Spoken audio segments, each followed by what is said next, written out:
Here we go.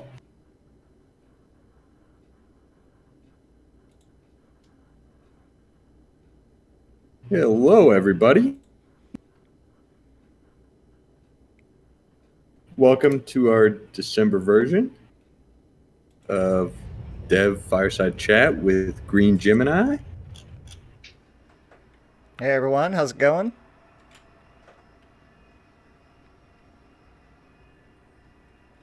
Ooh, and you got an airport all set up and running. We've got Yeah. myself. I'm Arthur, one of the lead devs.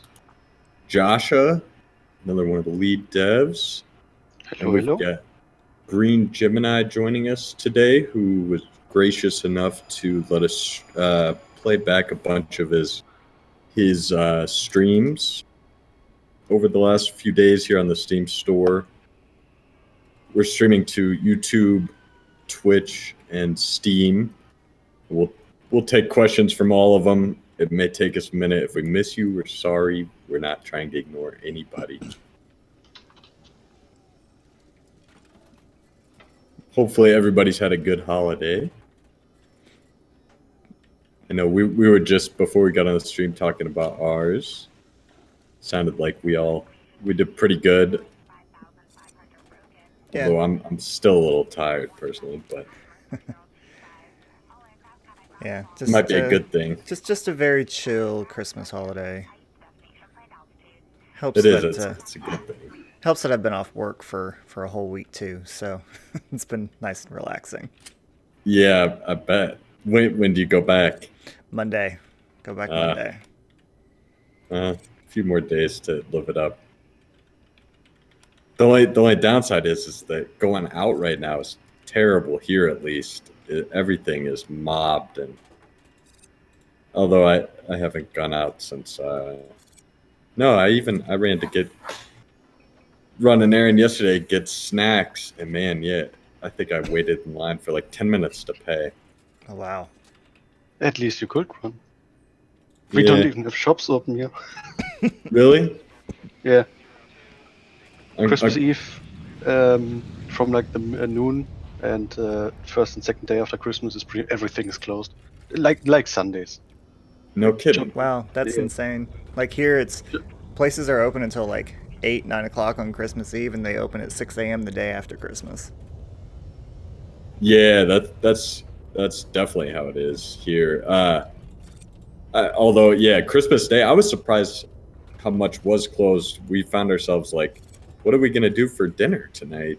And somehow we had been so busy wrapping presents and building toys that we had no Christmas dinner plan. So we ended up going out to a buffet, which was awesome. But doing that with 2 kids, we waited in line. We beat the rush and waited in line for an hour with 2 kids. And man, that was exercise and patience for all involved. Oh, I'm sure. We had Christmas dinner all planned out and everything. We had Chinese for Christmas dinner. Hey, that's the way to do it. My wife was saying that too. I couldn't find a Chinese place that would deliver here that was open. Yeah, no, we had to go get ours. You did? Yeah, nowhere around us for some reason. No Chinese place delivers. You have to go and get it. You have Postmates though, yeah? Postmates. You know, that's like a foreign word. Yeah.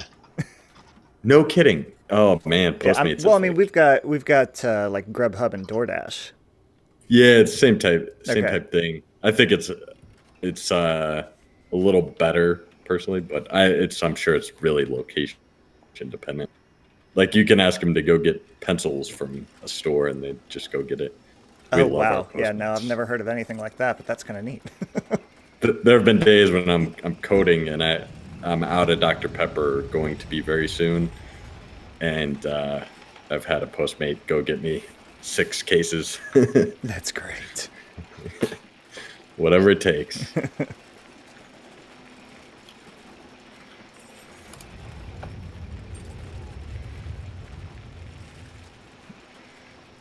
Greater Legion over on Twitch says, "Hey, seasons greetings.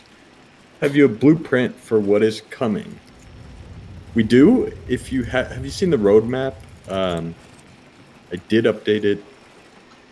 Let's see. A little bit after the prior stream, although it is. I see it's a little out of date again. I'm going to go click a couple buttons. Joshua, do we have large and XL gates? Yeah, they're in. You mean large and XL remote gates? Yes, sir. Yeah, they're You in. got the taxiway in. The taxiway Yeah. planning. They're in. User preference for tooltip delays in too. Yeah. So, as of just a moment ago, we've got the roadmap updated. There is one item that isn't listed here, at least not under the pre-release transition. It's the one that we're kind of waiting on to get in before we transition out of early access, which we're going to be doing very soon. I'm not sure if we should add that here or surprise you guys with it. It's kind of cool. It's also kind of a pet desire of mine. But the roadmap is pretty accurate. What comes post-release is kind of up in the air, but you can generally assume that the stuff on the left is stuff that we will be highly considering. I guess a mixture of the stuff on the left plus whatever we can find over on the Steam feature requests. Yeah, exactly. And if you haven't seen the Steam feature request forum, that is also a great spot to look and a great spot to discuss them. We've talked about it on prior streams, but it's much easier for us to implement a feature when we have the details flushed out pretty well. So participating in that forum is really helpful for us. David S. Vegas never sleeps. This is true. I felt like an idiot. I was calling around. I called a butcher shop on Christmas Day. They had updated their hours online to say they were open on Google's hours thing, but their website said they were closed. I waited on hold for like 15 minutes before I realized they were not open. And then I was like, duh, we're in Vegas. Let's just go to a casino and eat a buffet.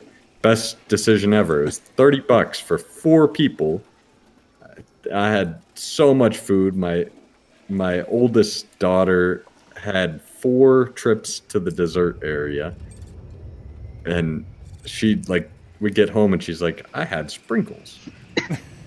And she did. She had sprinkles with a little bit of chocolate ice cream on top. Wow.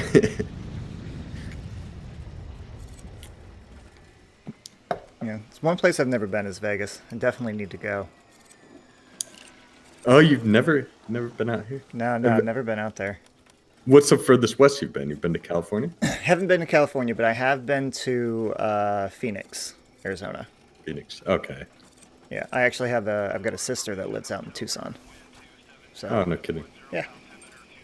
Yeah, part of me thinks the warmth down there. I'm sitting here freezing. I got a jacket on. I've got my thermostat at 78 on my office. I'm like, man, you got 60s, and I'm here in Vegas and it's cold. Don't you have AC in your small little back thingy? Yeah, well, the only problem is that the electric bill in the summer is like a mortgage payment because my wife's from Minnesota and she wants it to feel like we're still in Minnesota in the summer. We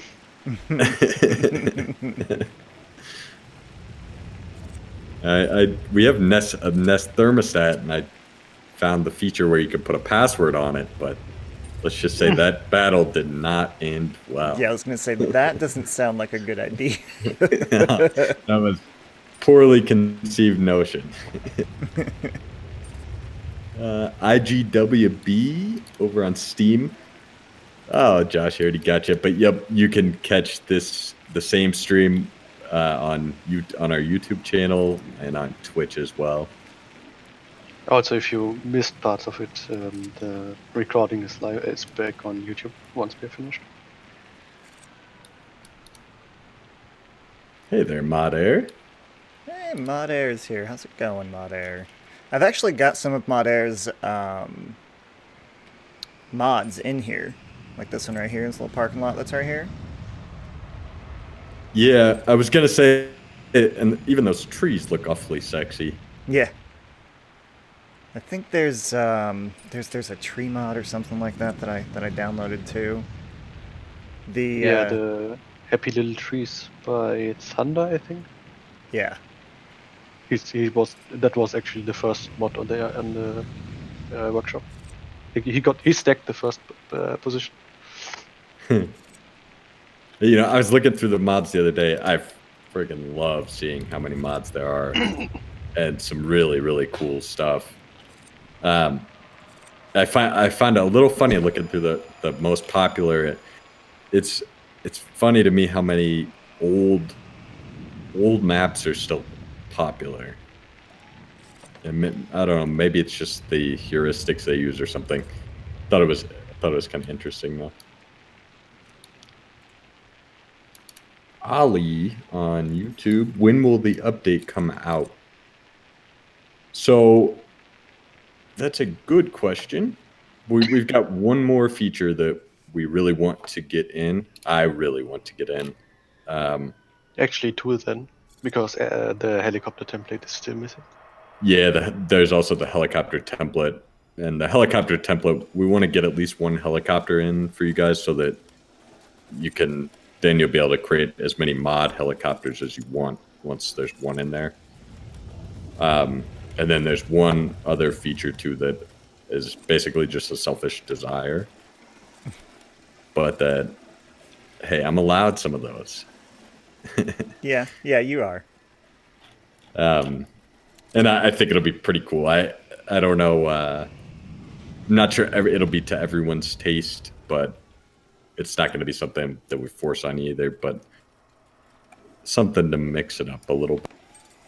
So I'm hoping though, we're kind of shooting for by the end of January to have the update out.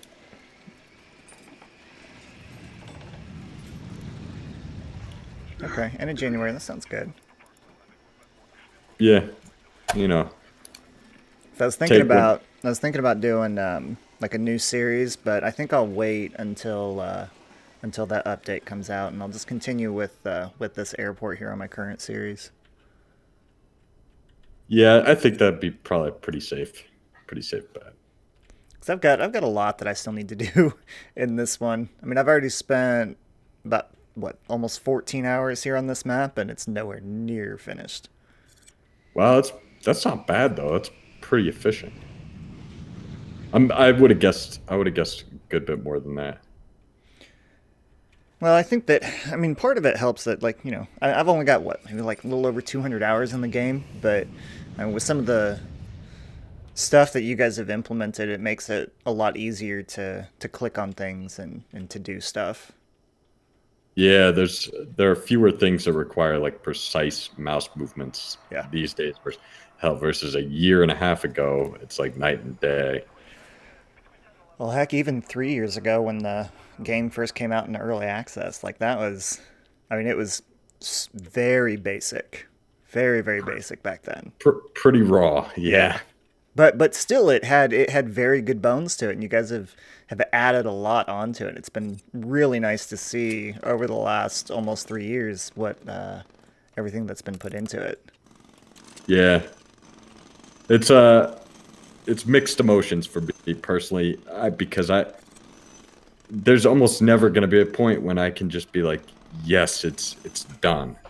Like Yeah. there's constantly going to be something that, I mean, I can read a random review any day of the week and be like, oh, of course, and the light bulb moment goes off in my head, and it's like, at what point? Yeah. It is. It's with every cool thing, there's four more that spawn, and that's. I mean, it's just like the gameplay in that regard. Like you build another gate, or you build a larger gate, and now you suddenly need more security. And same thing with developing it too. You build a new feature, and now you need to upgrade all the other features too to maintain parity and keep up. It's a Well, funny beast. that's also why you've got a good modding community out there too. You know, allow them to have fun with it and play around with things and see what works and see what doesn't work. And Yeah, it really is. I'll be sitting with my wife, and before we put a show on for the night, and I'll pull it up and show her some of the newest mods. Just I don't know. I don't know exactly what my intent is, but it's just very satisfying to me to see such cool content coming in, and that I didn't have to sit there and focus on all day. Really cool. yeah, there's one mod that I want to try out, probably soon. Actually, probably when I get back from my vacation break here in a week and a half from doing videos, and it's an unlimited expansion that someone came up with, and I think that'll be interesting to see how the game will actually be able to handle that. I'm damn curious myself. The only reason we have it limited is because of performance, and at Right. some point, the amount of RAM you've got to be able to handle the calculations isn't enough, and so we kind of pick. Cal actually calculated it how much RAM you need, and he came up with around 780 gigabytes. So like if for like integer max int cell size, airport size. Oh, no kidding! That's Really? a very large map. Yeah, well, it's as big as you could make it. At which point, the only real stopping block is going to be that the calculations will be slow. There'll be latency, but you won't notice in frame rate or anything. Also, floating points are gonna be pretty off. Yeah. Well, I wouldn't go. Yeah, I mean, any reasonable size with the size of the characters, but that's interesting. Yeah. So if you have a really big server motherboard with like a terabyte of RAM, go ahead and try SimAirport with the maximum map size. Well, I've got 32 gig of RAM, so that should be able to give me a pretty decent size, I would think. Yeah, I think I got 64 on this machine, and Nice. you'd be surprised at how often I've crashed it out by one long and wrong line of code. I see you playing with the old passenger sprites. Yes. Strongly prefer, huh? I am one of those who strongly prefers the old passengers, yes. No kidding. Yeah. I don't know what it is with the... I can switch them over mid-game, can I? So I don't know what it is with the older ones, or with the newer ones, but I don't know. I'm just kind of... I guess maybe because, you know, I started with these guys themselves instead of the new ones. So it's a totally different flavor. Yeah. There's something very cute to me about the old ones. Well, These guys are a little bit dry. Yeah. Yeah, I think that's why I like them more, because like with these guys, they don't have any facial expressions or anything like that. It's they're just there doing their thing. Yeah. Yeah, it's funny. I can't pick. I like both for different reasons. I don't know. I'm pretty much on the old sprite side now. I don't really care myself, but I'm usually playing with the old ones too. But like I think we talked about it on one stream. I'd take up circuits too. Well, I think I remember reading, I don't know if it was either a stream that you guys did or if I was reading it somewhere, but it's like 50-50. Yeah, like half the people like the old ones, half the people like the new ones. It's very split down the middle. like shockingly split. Yeah. It's hard to believe how split it is.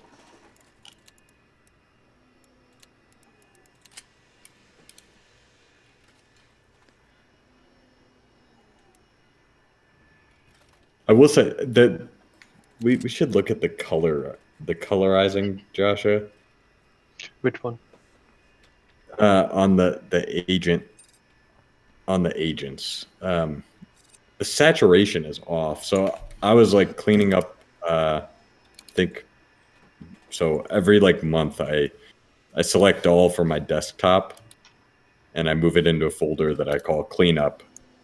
And eventually, I start to run out of disk space, and I have to go through all these deeply nested folders called cleanup, and actually find the stuff that I don't want to trash.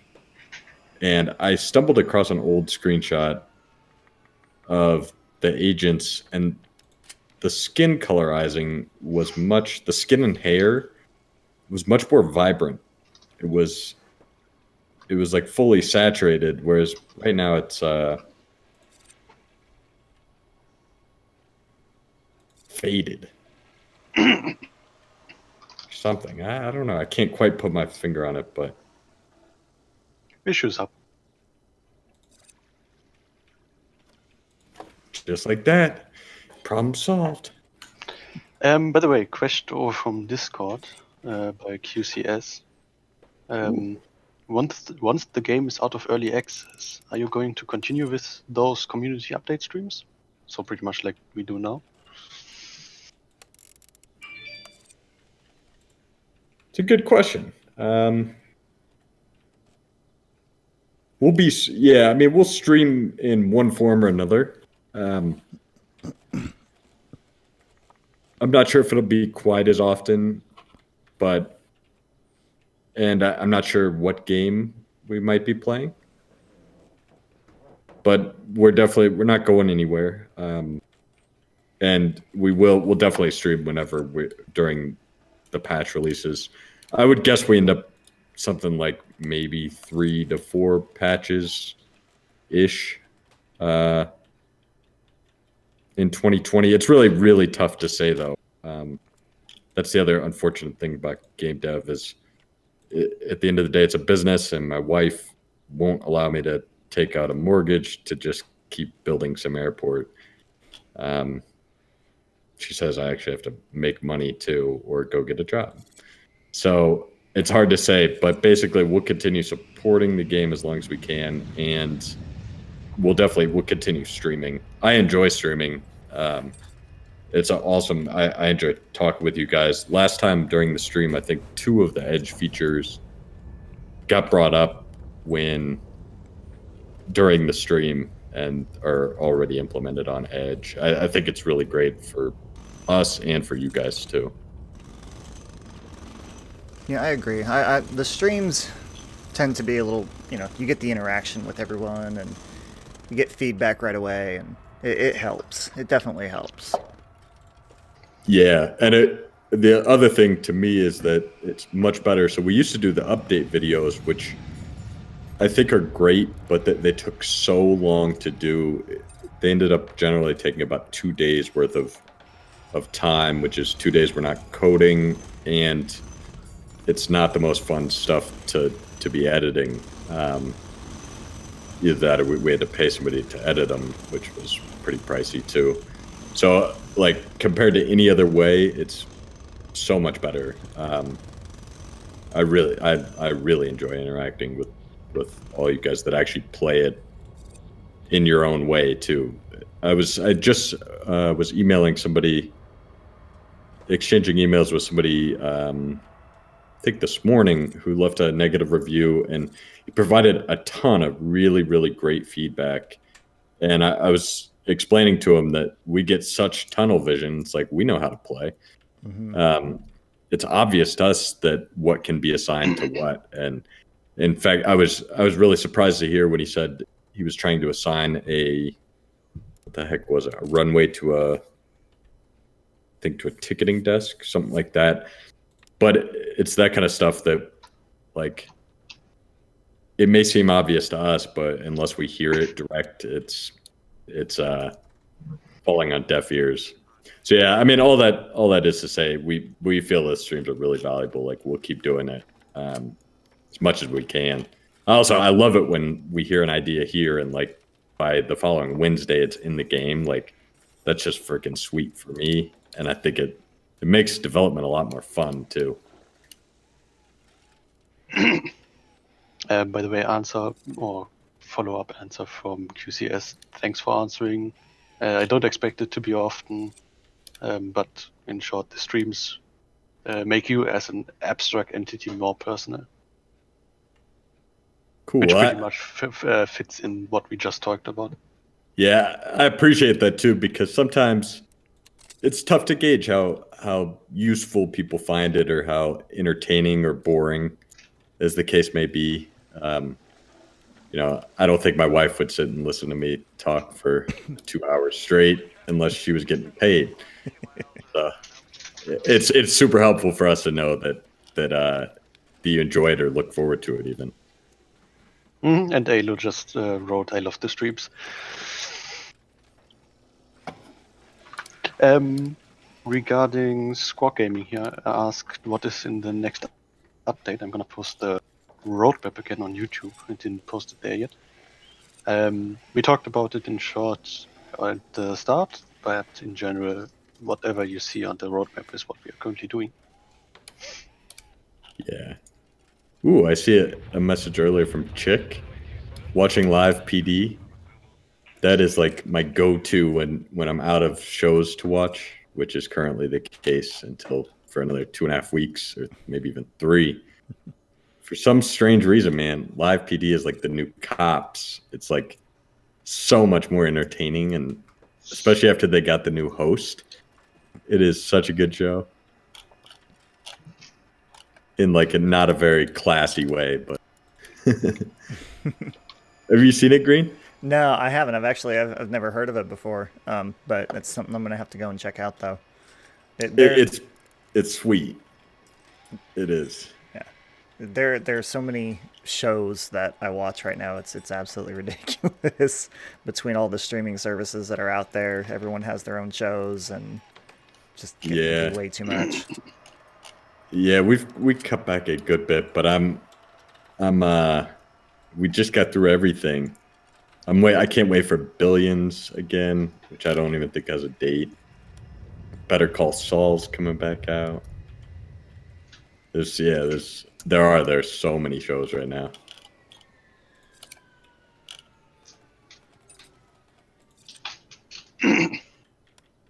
And honestly, the best part is what you said, streaming. I hate how there's so many services, but I don't mind the fact that there are no commercials. Yeah, same here. I'll pay $2 all day to watch a show without having to sit through a commercial. It's glorious.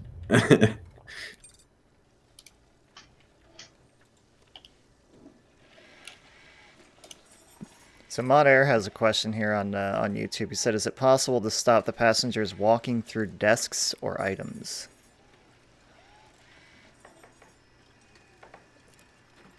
Sort of. It's a shockingly complicated problem. You can't just make the items not walkable because let's see.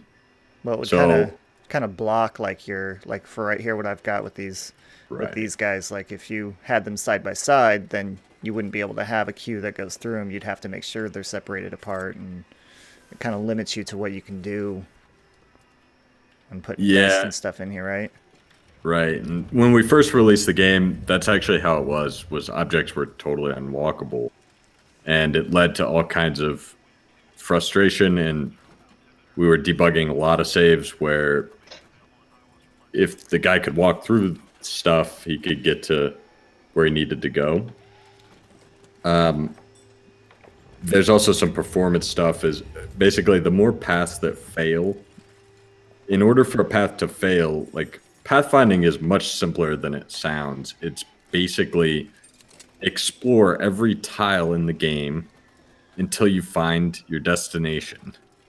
Now, there are all kinds of advancements in pathfinding that help you be intelligent about which cells you explore, or explore on a room level, which is how most of the pathfinding works here, and most of it's pre-calculated to a degree.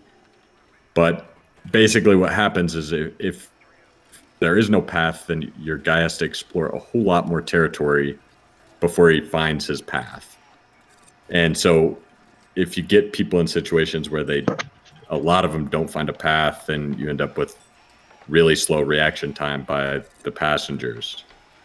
Now, what you can do instead is wait against them walking on objects, which we have done. And I actually, in many cases here, I see that they're not doing too bad of a job.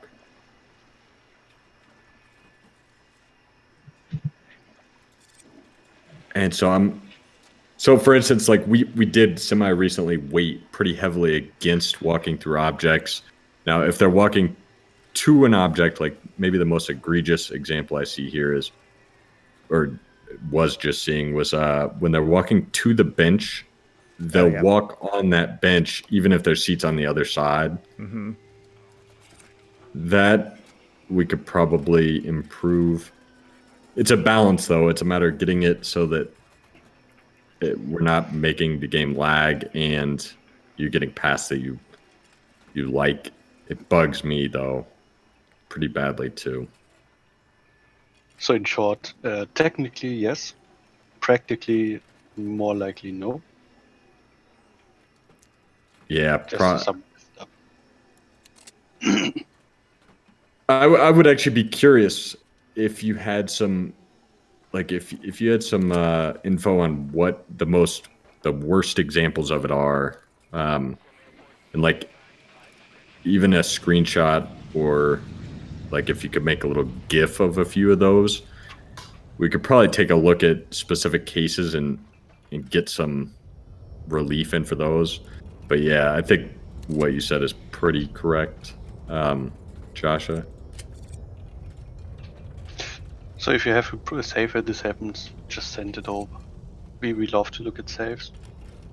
Yeah, and ideally, if you can highlight, like use the planning tool to highlight the like where that's happening the worst, or where these guys just won't stop making out with an object. Shoot it over. Hi, Prime Mustangs. I think you're right when it comes to like them walking over the benches, and then like I've got, you can't see it right now, but you'll see it here in a minute on the stream, but you know, people are walking, they're checking in at the desk and then walking through that desk itself. I think the walking through the desk may actually be because you've got the queue directly in front of it. Probably. But I'm not sure. I'm not sure either. It may be where the marker is set. So because the marker is right there, they may be on that desk tile already. Mm-hmm. Once they get on that tile, then they're kind of in like a grace period. They're effectively no already. man's land. If they are on the tile, they are effectively in the object, and if they are in the object, they can always go through it to get out. Right. Yeah.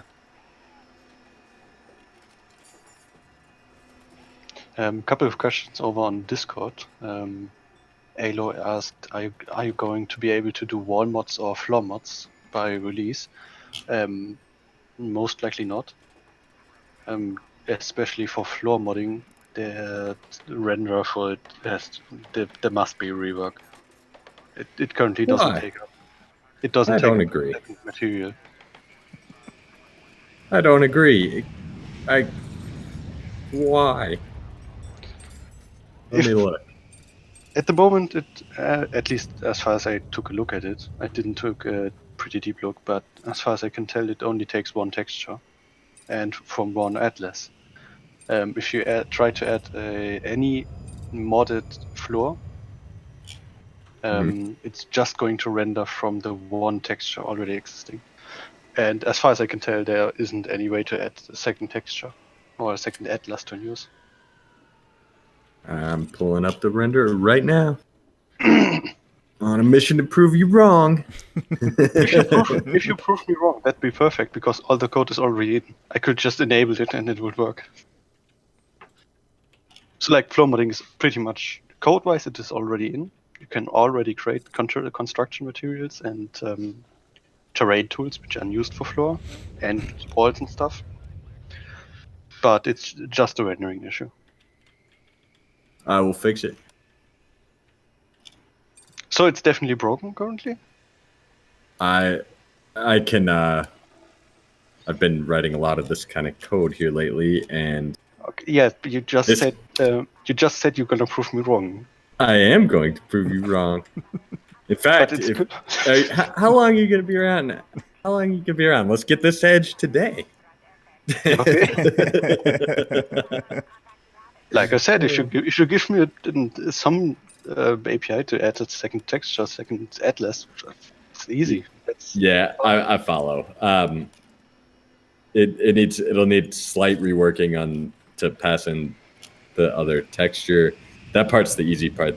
The harder part is getting it to use that smartly. I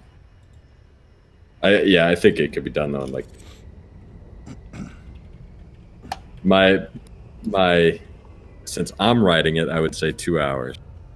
But if someone else was writing it, I would guess 6 hours, and that's probably how long it will take me to. Mhm. Yeah, so please don't start tonight. At least not while we're streaming. I have it pulled up in No. my editor. Close it again. I was about to start.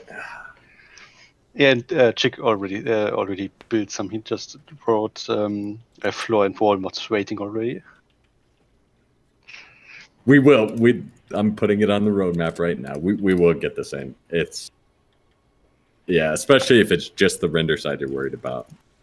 Yeah, code side it's done. Chick, I've tested with Chick's mod actually. It's working perfectly fine. New construction material can be easily added. It just needs the rendering fixed. Okay. Some more stuff from over on Discord. Jan asked, how about a mod to auto-buy fuel when it's cheap? Or is it already possible? We don't have any auto-buy feature that is specifically pricing, right? Like we only have an auto-buy feature once a day to fill up. Yeah. Oh yeah, I So- was wondering about that myself. Definitely a good option for modding. Should work fine.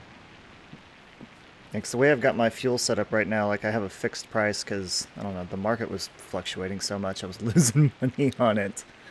And that question popped into my head, is there a way for me to buy low and sell high? Yeah. Well, so you've been playing long enough. Do you remember when people were saying that this is not SimAirport, it's SimOPEC? No, I didn't see that. Yeah. It there was a little while there where you could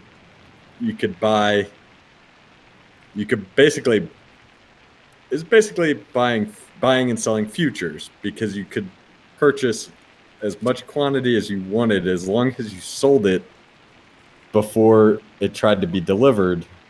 Then you could basically day trade fuel in mass quantities. Oh, And wow. we upset quite a few people, I think, when we curtailed that and made you have to have enough capacity. You can only buy as much as you have on the ground capacity for, because people were. I remember the reviews like clear as day in my head. I could just see the guy saying, "This is OPEC simulator."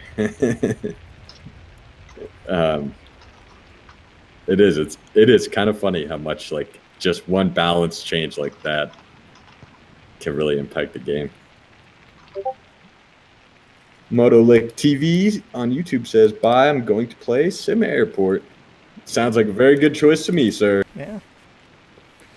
Yeah, I've noticed in the chat during the streams of my videos that you've been doing on Steam, people are like, is this game really worth it? Is it, would it be better to get this, or would it be better to get another game? I'm not going to mention the game, but if you've paid attention to the chat, you know which one I'm talking about. And I got to say, hands down, this is probably one of the best airport games that's out there right now. I got to admit. It's a lot of fun. Yeah, I've if you look at my history on Reddit, I've written a good bit about basically answering exactly that question. Is it worth it, or how does it compare to some other airport game? Um, and I've spoken pretty candidly about it on the on there. I've spoken pretty candidly about it on Steam too. Um, I personally don't know how the other game is. I know that some people definitely think it looks prettier. I think we are predisposed to not being very good at technical art. Um, we've got quite a large user base that doesn't support some of the newer shader models. Um, like there's something like 6 different ways to render agents that are implemented in the game to support backwards compatible older graphics cards. They're much fast. There are much faster ways to render some of our stuff. But um, suffice to say, if you're looking for a fun time, I think this is a great game. Um, I also, though, I have a newfound respect this last 4 or 5 years for anybody that makes a game like this. Um, if you're into this kind of game, you probably really can't go wrong. These kind of games are. It's not about any one complex mechanic.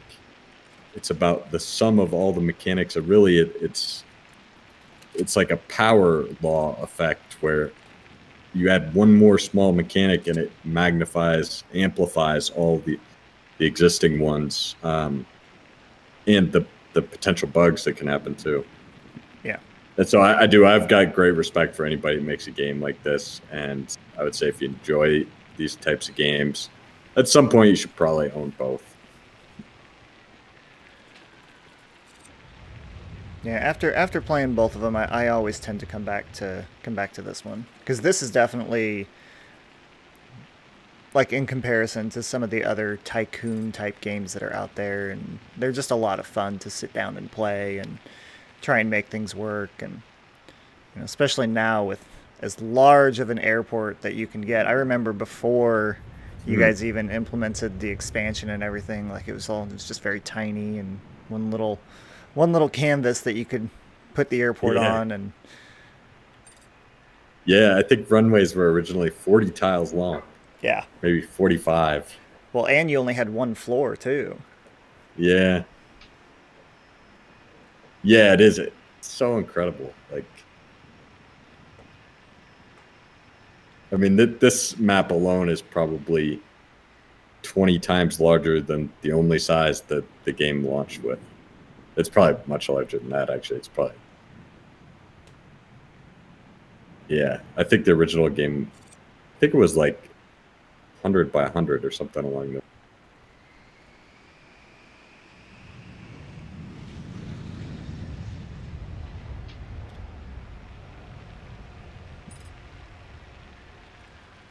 Man, that the parking lot does look pretty sexy. Yeah, and what I liked with what Mod Air did was you can build the road through the parking lot. So like if I didn't have these roads down in here, you could go in and like the vehicle would actually go along the parking lot path and then exit out. Like it's not a functional parking lot, but they look neat. Yeah, I almost feel like we should just take a cheap way out and let private cars just hit that and just basically zoom to a spot. Yeah. Because I So made it pretty to where much like just a component, a simple component to Eat cars, add basically. markers. Yeah. yeah. Because even though it's like right now it's non-functional, like you've got the parking lot, you've got a sidewalk leading down to the terminal and everything. Can who made the parking lot? Mod Air? Mod Air. Model, yeah. Mod Air, can we borrow your parking lot image if we make it functional?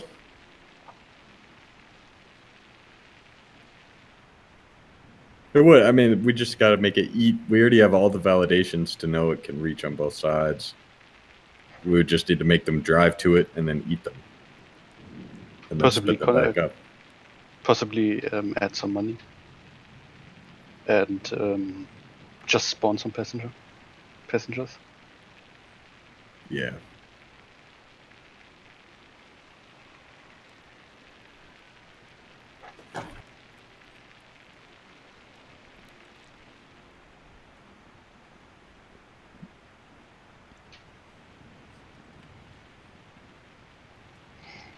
We've got a couple of questions over on YouTube that we didn't talk about yet. Charles Caldwell said, "Hello, love SimAirport. I was just wondering if medical, fire, and police will be added in the near future."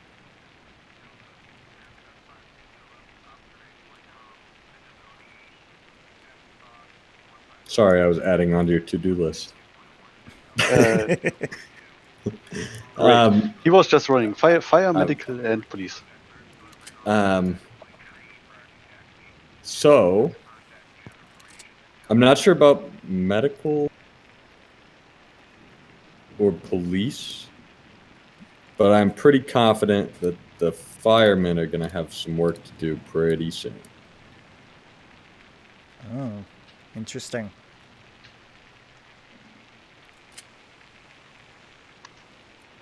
And that is it's not on the roadmap. It's kind of my personal desire. I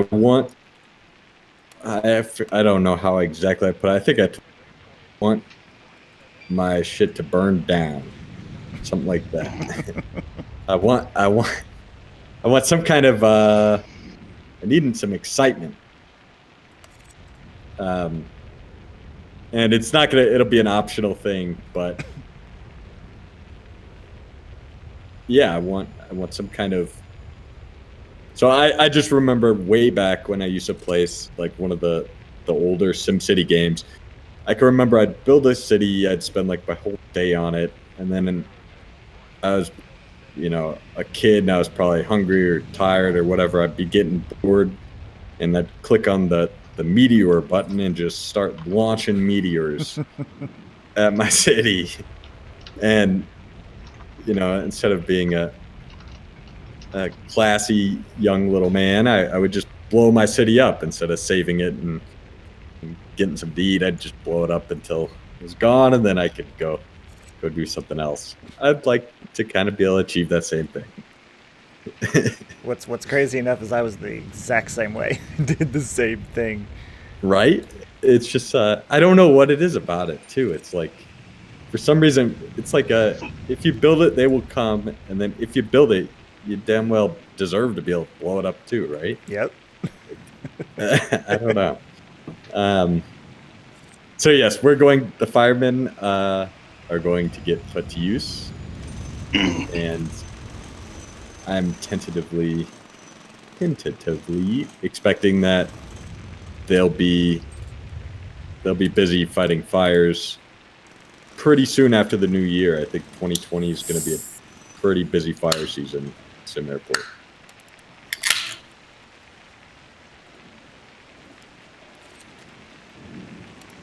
The roof is on fire, indeed.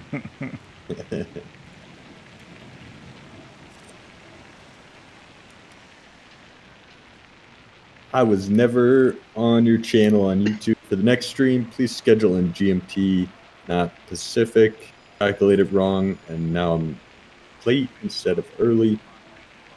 Yeah, I'm terrible with time zones. I like always mean to put 2 time zones on it, and I don't know why. I have this irrational fear of listing 2 time zones and listing 2 different times. Like so yeah, next time I'm gonna go post it, and yeah, I'm gonna put it on. Yeah, we will do exactly that. And don't worry, you're not too late. We're still here. Yeah. Well, we've only been going 50 minutes, so yeah, you're just in time, really. we're just getting started. Yeah.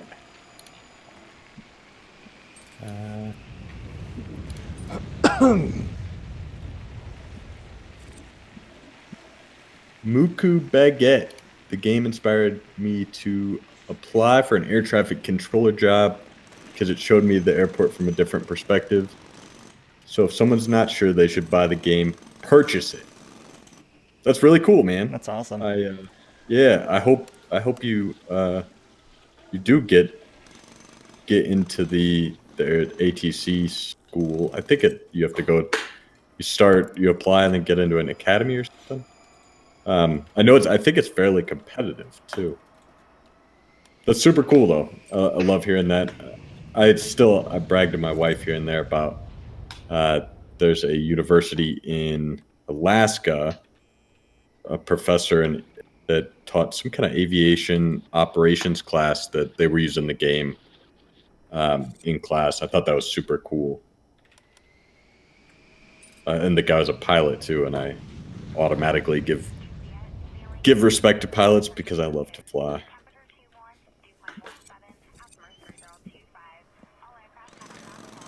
I've not done a lot of flying. I think the last time I flew a couple years ago, but before that it was like 2001 was the last time. I'd rather drive somewhere. I like the scenery and. Oh, I like to fly. I like to fly the plane though. Oh, okay. Is that what you inspired you to do this game? It's a big part of it. I have always loved just aviation in general.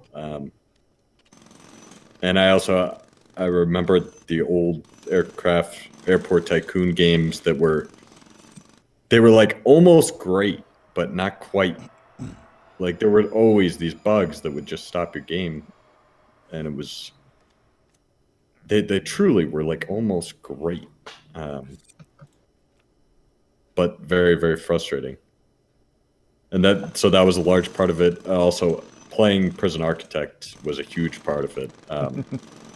I'm not a gamer really. I've never really been much of a gamer except tycoon games, and that was mostly when I was younger. But Prison Architect opened my eyes to like this modern take where it's purely logical and not as spreadsheet driven. A lot of the older games were very much spreadsheet driven, and not like agent based like SimAirport is. And that really, I loved it. Yeah, I think I played it for about 2 weeks straight. Nice. And then I was like, hey, I think I could build something like this. And it turns out it's pretty damn difficult. And it took a lot longer than I estimated. It's kind of how streaming and being a YouTuber kind of happened with me as well. I started watching, I think I was actually watching a Prison Architect gameplay, and I was also watching City Skylines as well. And I said, you know what? I love playing games. I could do this. Why not? Yeah. That's kind of what started all of it. Well, and I'd also spent a ton of money on a brand new computer too, and I'm like, well, I mean, I spent the money on the computer. Why not try it? Let's get some ROI. Yeah. Yeah. It's funny, when we first released the game, I had seen articles about streamers. I knew Twitch was like, I knew their startup story, but I didn't really realize how big of a thing it was. It just wasn't. I was shocked when somebody first played our game. I guess he's a fairly big name. I had no idea. And there were 2,000 people watching him play SimAirport. And I was like, my goodness. I sat there, and the amount of money the guy took in donations playing the game in an hour absolutely boggled my mind. And just like the whole thing I was like, no kidding. People actually watch other people play games. It's different to me. Yeah, it definitely is. It's very different, but it's. I mean, if I wish I would have known about it back in like, I don't know, like some of the bigger streamers that I watch, they started back in like 2010, 2012. And I'm like, yeah, I was in a prime spot back then, like that I could have started doing this. I started a little late, but you know what? That's okay. It's fine. Yeah, if you use that as a rationale, then you're never going to get started. So you got to just kind of, yeah. It is. I find it I've come to grips with it now more so, but I still, man, for that first year, I was like, no kidding, like thousands of people watch other people play games, even though they could just play it. It's and I get it. It's a very different experience. It's not. It's a community type experience. It's a. It is. It's very neat to anything I like am used to. It's this whole new streaming revolution.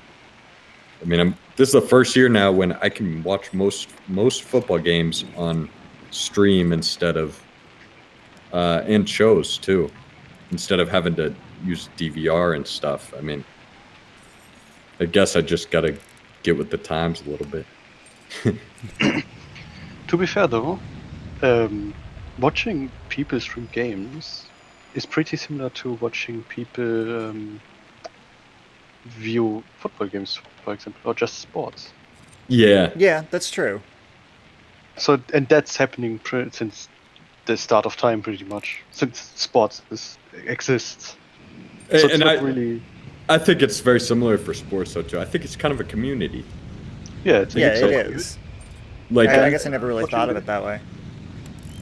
Yeah, I mean, I watch half the reason I'm so into watching Vikings is every week I text back and forth with my couple of best friends from when I lived in Minnesota. It's like it's very much a social thing for me, even though I'm the only one screaming other than my kids who that I got them singing Skull Vikings this past Sunday, which is kind of cool. I don't know how educational it is, but yeah, I hear you though. It really is. I mean, I think out here they just built a cyber sports thing even out here in Vegas, like the Luxor, I think. By the way, back to questions. Jan Yeah. asked some time ago actually, how about blueprint system to drop things as needed? I actually, and to follow up on that, he wrote, so there's the base system, and modders can add blueprints, and pretty much since every stream, I'd think about it similar to Factorio, where if you use the clone tool in Factorio, the copy tool, you can make a blueprint of what you've got selected and just share that as a string and import the string on the next game or save it in the blueprint book.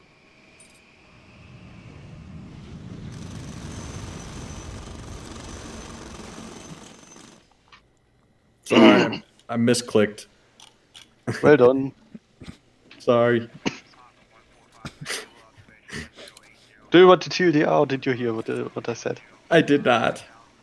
So TLDR Factorio, back to Factorio, they do it by having a blueprint book and just having the clone tool pretty much act as blueprint maker.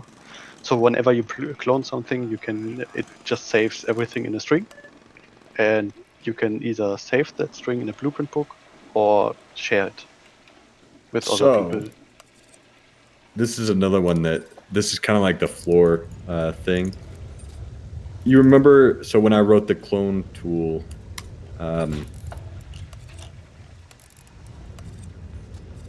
yeah, I don't know if you want to put this on the issues or what, but so when I wrote the clone tool, I wrote it with blueprints in mind. It is serializable, and it basically should just work. The question is, like, it really just needs wrapper for like the Steam to be able to upload them, or really just to have some list of them in JSON that transfers between saves. But the clone capture is fully capable of this as is.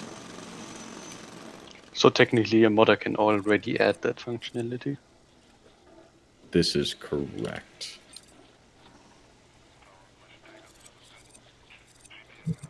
But probably not to the same level that we could. Actually, like, yes. In terms of like, it would be a lot more work. So just a general point about modding, which I found out only after making the whole mod loader and the modding system. Uh-oh. There's two ways to mod script mods now. Way one is the supported 100% supported way, which is using the proxies we made for you for modders and the modding library. That stuff, all methods in that library will always be compatible, no matter which version the mod is loaded in. So Cal's mod will always work on any moddable version, Edge and default, no matter what. But you can also just reference the base code, since it's always shared with the game. If you have the game, you have the compiled base code. You And- can reference that. Will they get autocompletes though? And how do they Yes. compile it? It just works. As long as you have a reference to any DLL, any managed DLL, you can work with that and have auto-completion and all that stuff work. Just because they reference the main assembly DLL. That Exactly. The problem with that is, A, you have no documentation, so you have to reverse engineer it yourself, Yeah. which is one hell of a task. And B, if we change something in some part of code that you are We could using, break it. the mod will break. So you can pretty much do the same. You can pretty much do everything, but making it is harder. And maintaining it is harder. I didn't realize that. It makes sense though. Yeah, if they just because they do it, they have the DLL. So Yeah. Huh. All that said, blueprints would be much easier for us, but I'm not sure how. I'm not sure that we're gonna add it. Like, yeah, I don't know. I think that the game it's simple enough to make one copy of what you want and then clone it. It is doable though to make a blueprint system with just mods. Probably not quite as nice. I guess I don't see as much value in sharing stuff that's already assembled versus sharing brand new objects. It's most likely not sharing, but saving. Like if you build one lane of security, you just want to copy paste that lane. That single and lane. Probably don't want to go ahead and select the clone tool all the time. Yeah, like something I've got here with security, being able to, like, if you do a standard, like this is what you always do with security all the time, then creating a blueprint for that is making it very simple for you to just go in, grab it, place it down real quick, and then move on. Yeah, just having it be local. Yeah. I mean, for me, like, I don't know, for this game, I can see where blueprints would be good in some games. This game, I just don't think so. The cloning tool in itself, I think, is good. I think it works. I change my airport around all the time that I just, I don't know. There's so many different things that I like to do. I don't know if I it's would a find nice. a use It's for a it. nice to have for sure. Yeah. Yeah, I follow. I've got it halfway typed into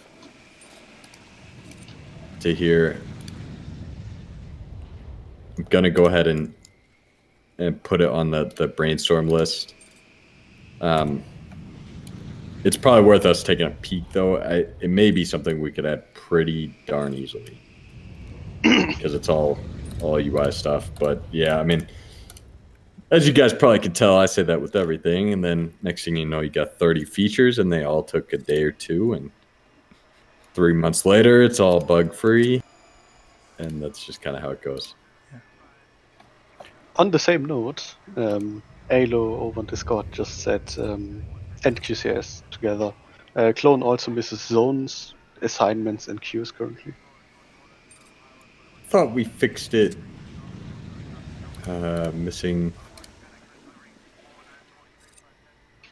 Thought we fixed it from missing queues. No, Well, it didn't. You fixed it to not include queues or not fail on queues, so you could copy something and it ignores the queues. So the only issue with queues is you would have to cover the entire queue. If you didn't, then we wouldn't copy it at all, but we'd still let your drag happen, which feels a little inconsistent. If that's okay, though, then copying the queue isn't a huge deal. Copying zones is a problem because of the way the validations work. It's doable, but it's a little bit more work. Assignments are going to be interesting. That shouldn't be Assignments, too hard. it's a nightmare because you can only copy assignments for objects that are fully contained within the circle, within the rectangle. Yeah, that should be fine. And just ignore anything going outside. Yeah, it's doable. Can build anything. Give us enough time. Yeah, since assignments are already valid in the original rect, they should just be settable in the new rects, and they have to be valid. Yeah, you have to copy them to a secondary representation, which is so it starts to swell up the amount of data. Like it's not a problem there, just in terms of loading them into JSON. Well, I'm curious. I'm very curious though. On a teeter-totter scale, which would you rather have? Would you rather be able to save them to disk, or would you rather them be capturing queues and assignments?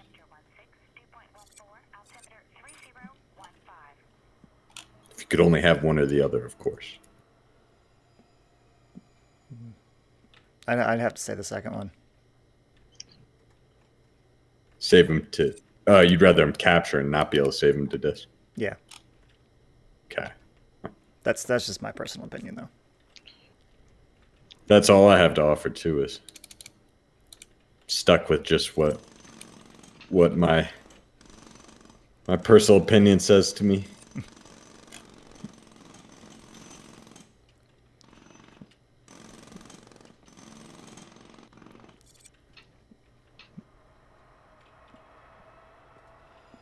And I gotta say, I'm really enjoying this airport for some reason. I don't know why.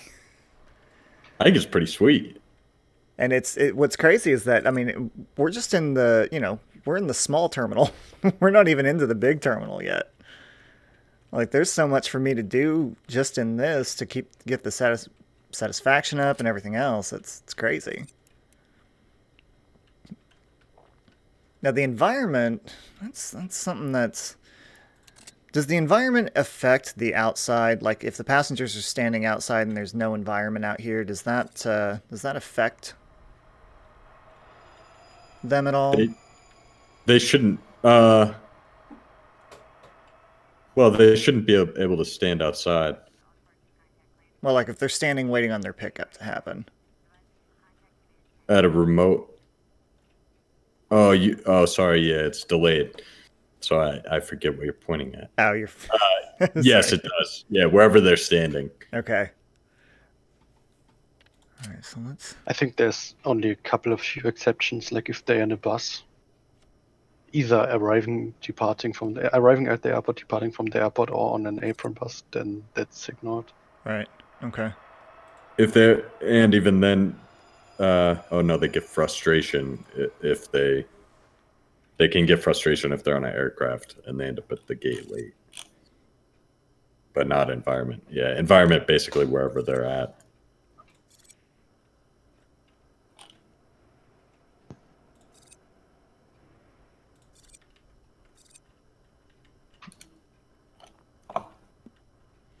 So Tony64 over on YouTube said that he's noticed that the original beep sound from the scanners has disappeared when the passengers go through it.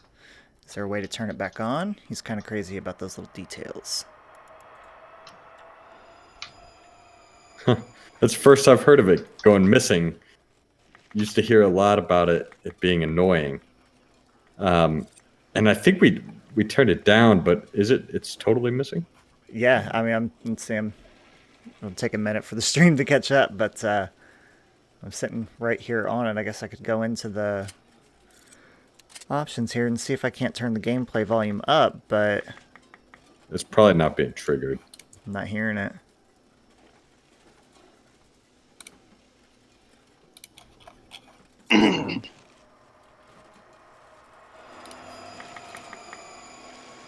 Nah, it's not even there.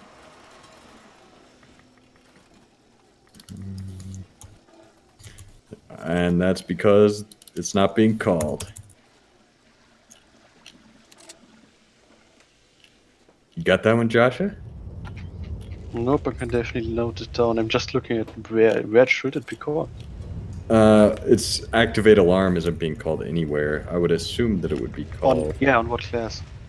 Oh yeah, I would have expected it's called in there, but Because I'm looking at the body scanner class. it's it's the bag scanner. Why would that beep? It beeps when. Well, it used to beep. It used to beep when the bag goes through. I don't know why we had it beeping though. It doesn't really make sense. Yeah. Scanners don't really beep. The metal detector should beep sometimes. If some like some packs go through it. Well, you tell it. Where would? I don't know who asked that, but It's Tony. where would you like it to beep, Tony? Tony O? I want to say it was when it was going through the bag scanner. That's what I thought. But it does seem, like Josh has said, kind of counterintuitive. It's not being. We're not calling the code to make it trigger though. Right now, we can definitely see that is the case. Tell us where you think that sound should be played, and then we will make it so.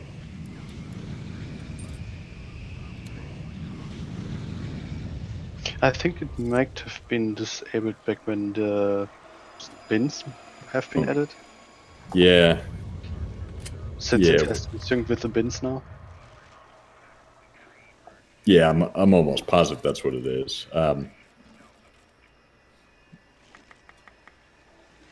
Yeah, which is fine too. I see. Search should only beep when something is found. Yeah, probably put a random on it. Largely solve the issue of being super annoying too.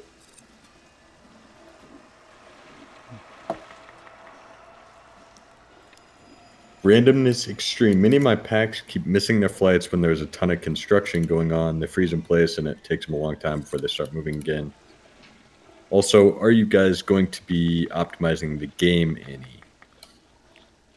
So, my main question there would be, how big is your airport? And when you say you have a ton of construction going on, is that metric or imperial?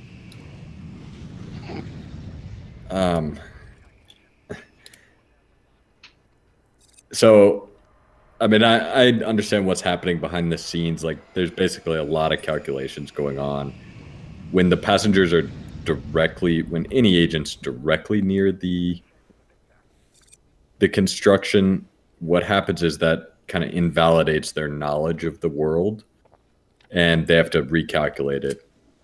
If there's a ton going on, or they're very, very near it, and they all have their knowledge of the world invalidated, what happens is it starts queuing up, and you're gonna basically see latency, basically slow decision making, or it'll appear like indecision or even frozenness, until they get their new image of the world calculated. There's really only so much, like, it depends on how many passengers you've got going, whether I would consider that like completely a problem, or like if you have 15,000 passengers, then I think our hands are kind of tied. If you have 2,000. Like, we kind of need to see a screenshot, but that's generally what's going on. The best thing you can do is to try to like keep your construction contained to areas that passengers aren't actively walking through. Obviously, it's fine to have them walking through it, but if you have tons of them, it's going to cause issues, just kind of like in real life. Well, Issues might look a little different though, but and what I've learned playing the game too is that like right now, peak time during the day, 12:30 in the afternoon at my airport, extremely busy, a lot of passengers coming through. If I were to try and do a foundation right now, the game would just start lagging, just because it's too much going on.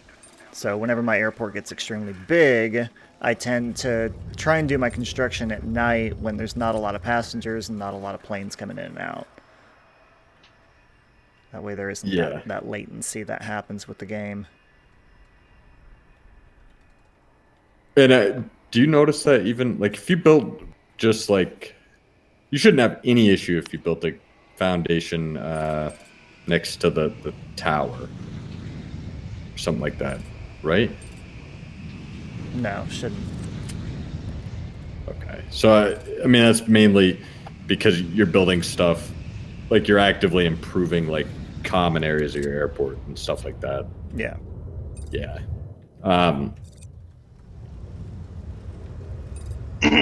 QCS over on Discord just wrote he's definitely seeing this issue with 2K passengers if he's making big foundation jobs. Yeah, so like if I were to add like the entire second floor foundation onto this large area, down here in this other large gate, then I would probably see a dip in performance with the game and everything, since I've got a bunch of passengers coming through here right now. Thinking.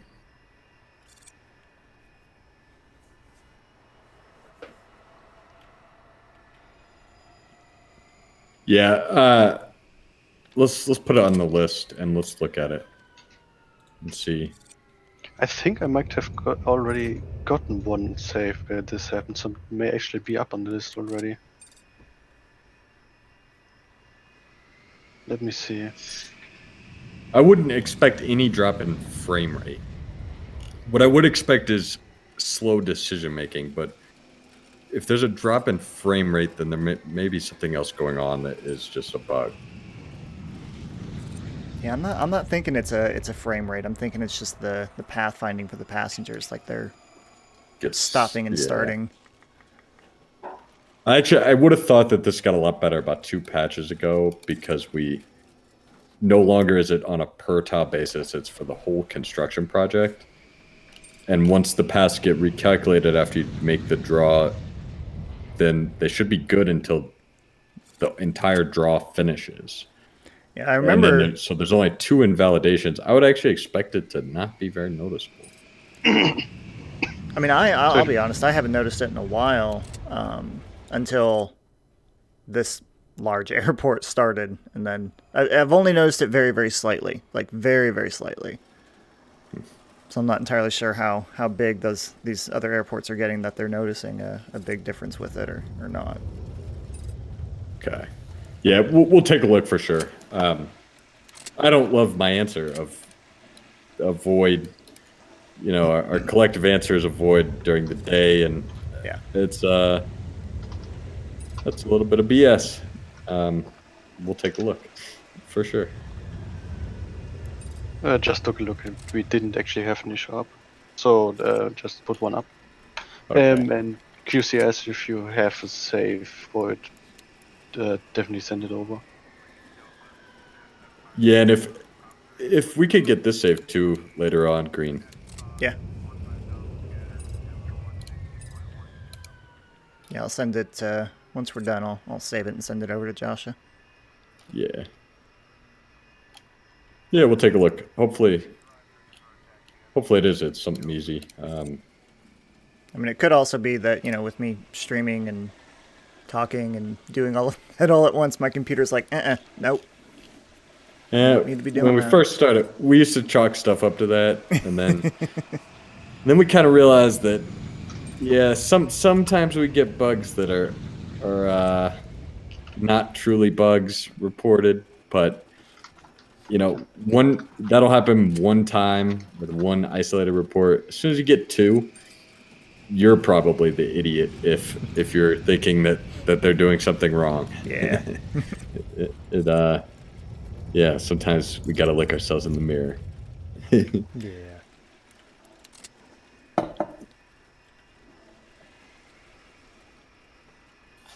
I've really been avoiding putting a cafe in here, but the customers are really wanting to get something to eat. I'm gonna need to figure out where to put a cafe in this place now. Dang it.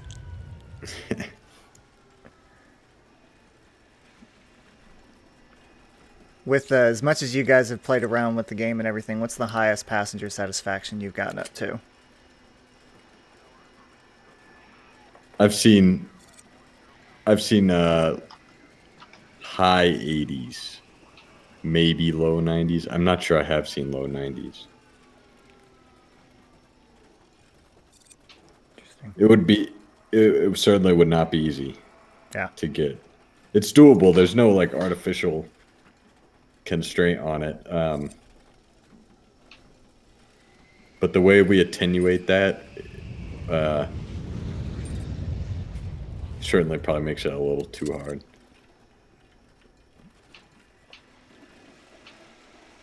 Curious to know of all the gamers that are out there watching right now, what their highest is that they've gotten it to. See if we can get some QCS and Alo both wrote on Discord. They both have 87%. Nice. I just took a look at our SimAirport, which we usually use, and that got 82. Personally, I always try to get it over 80, but once it's over 80, I'm like, okay, that's good enough for my airport. Yeah, well, it is. It's very difficult to get over that. It is theoretically possible, but I'm not sure if the timing in practice may make it not really possible. I don't know. Our expert on these topics, Michael, I don't know if he is. Wouldn't be shocked if maybe he is listening. But we should send that Michael's way because I think that we could make a couple tweaks there and get that percentage to be using the full range a little bit better without making the game really any easier. 100%, I guess, is probably theoretically not achievable. Now you always got to have. You're never going to be able to please everybody. Like some passengers are always just going to be grumpy no matter what. Yeah, the thing is, even if you have everybody perfectly satisfied at any one moment, the next moment they're not going to be fully. Yeah. And so that number probably isn't quite capturing the essence perfectly. Pretty much saying a passenger that is just got some hunger isn't probably dissatisfied by having it. If you just ate and 1 second later you're not dissatisfied that you are hungry again. Right. But you're still gonna get less food or less hunger over time. Yeah, I remember we made some changes to that, but they may have just been mostly UI changes to make it easier to interpret. Yeah. And I'm not sure if we actually moved the number at all. I don't think so. I never found any difference in passenger satisfaction. I guess easiest way to fix it is giving some headroom where passenger isn't yet counted as dissatisfied. Yeah. Agent satisfaction. And probably when we're talking about the top UI, we may need to check out the airline satisfaction. I think one. It's the same exact issue too, I think. Not completely. For the airline satisfaction, it's taking in all airlines, and I think one suggestion was only counting in airlines that you serve, which should Gotcha. automatically add a good chunk of satisfaction. Since airlines you don't serve, you definitely don't satisfy. And previously that was fine, since the airline certification was only dependent on your price and how good your airport runs. But now that you actually have a point in serving airlines and where you can negotiate and build trust with them, that changes it a lot. Yeah. Now it's way more focused on the airlines you serve instead of just all airlines.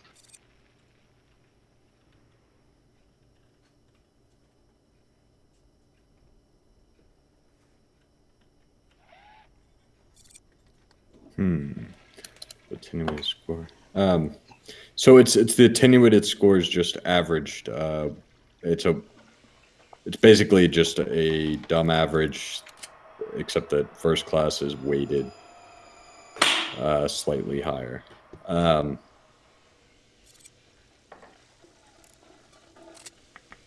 I'm not sure that weighting is correct. In the meantime, hello to Pixel Gamer and hello to Shrishing or Shing. I don't know how to pronounce that name, but they say hello. Oh shoot, H2O on YouTube. I didn't get that airport uploaded. Will you send me the airport, Joshua, and I'll post it? I sent it to you. I know I lost it. I can send it to you again. I'm just gonna send you the whole stream airport series thing after the stream too. Cool.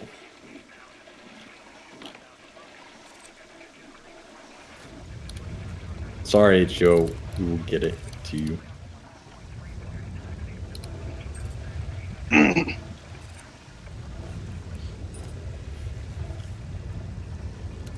And okay, so yeah, we'll also. Did you get an issue for the pack satisfaction? No wait.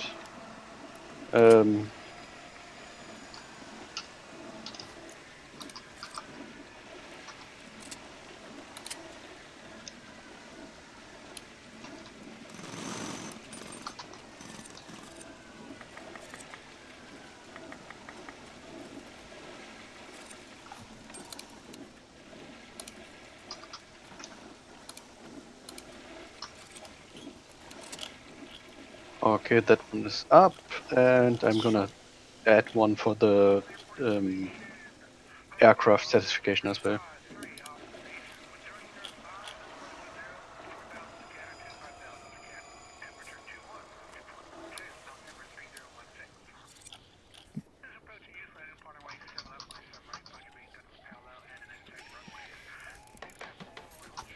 H2O wants to know where would I find it when you've uploaded it. You're uploading it to the Steam Workshop, right? Yeah, I was actually just kind of looking at that to see. For some reason I thought you could put it on there without doing it in game, but yeah, we can upload it from in game. Actually, in that case, Joshua, can you upload it? I forgot that. I've never used that internal uploader, but yeah, I can.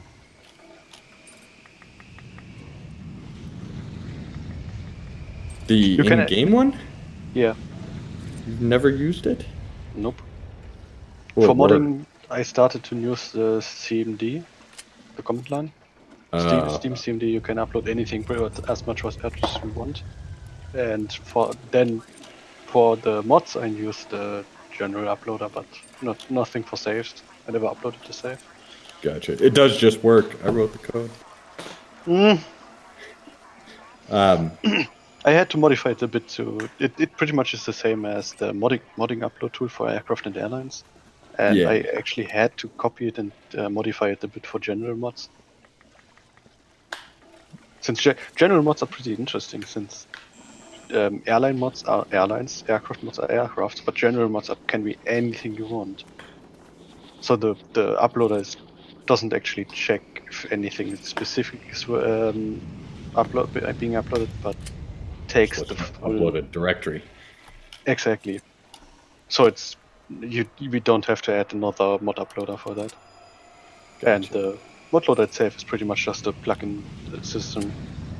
Whatever we want to add to load, we can pretty simply add. Usta. This scathing review from East Threadley.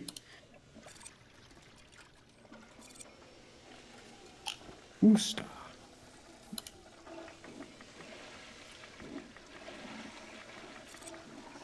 On that note, I'm going to smoke a cigarette.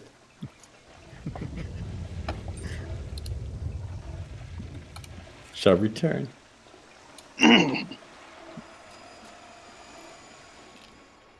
Guess I can answer a couple of modding questions in the meantime. Yeah, I think so. David S had asked, is there a way to easily program an overlay for object markers? Yeah. I actually have to take a look at it. David asked, Chick asked, and Alo asked over on Discord too. It's definitely on my list. Modding stuff is pretty much my list, anyways. In game, we use gizmos. If you want to look at that up on in Unity's side of things, I'd have to take a look at how to render them in game, but it shouldn't be a too hard thing. Just whenever I have time to do it, actually.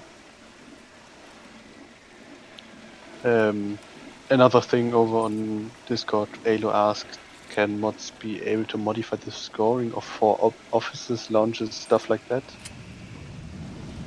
Mods can technically change everything. It's just that some things are pretty easy to implement as a modder. And pretty much the easiest is whatever you find in the modding proxies on the library. Those are just add a class, call the method, and done. Anything that is more complex than those, you will have to pretty much hook into the game and reverse engineer stuff. You have to pretty much reverse engineer the game and hook into the existing code. You can do it, but it's going to be harder.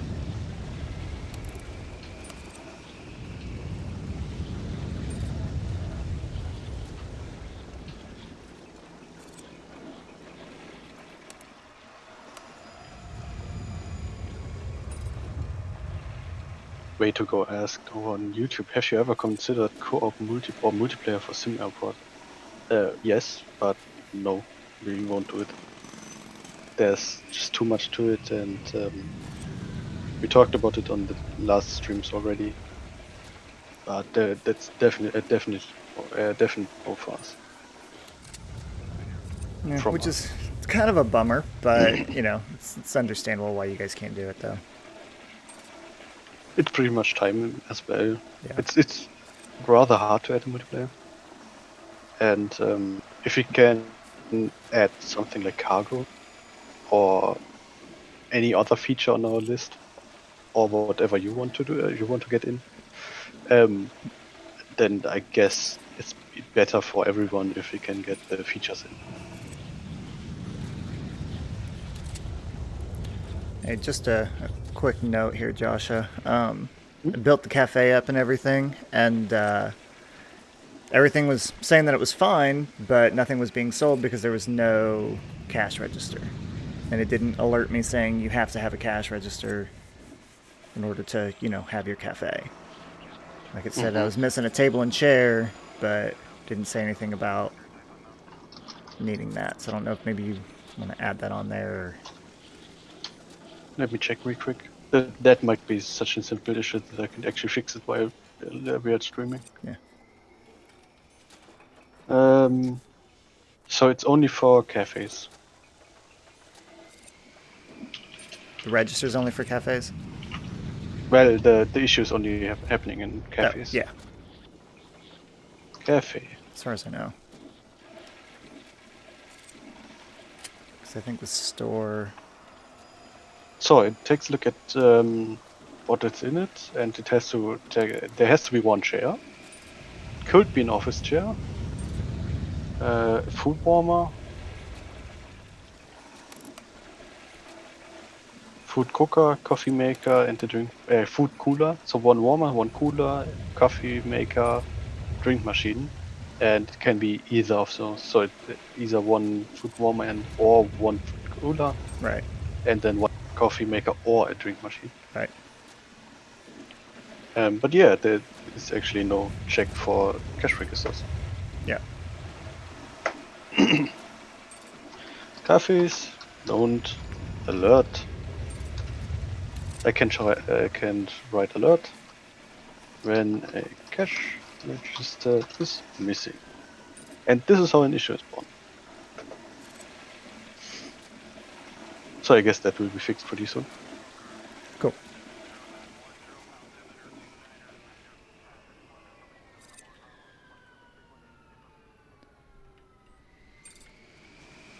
Okay, so it seems like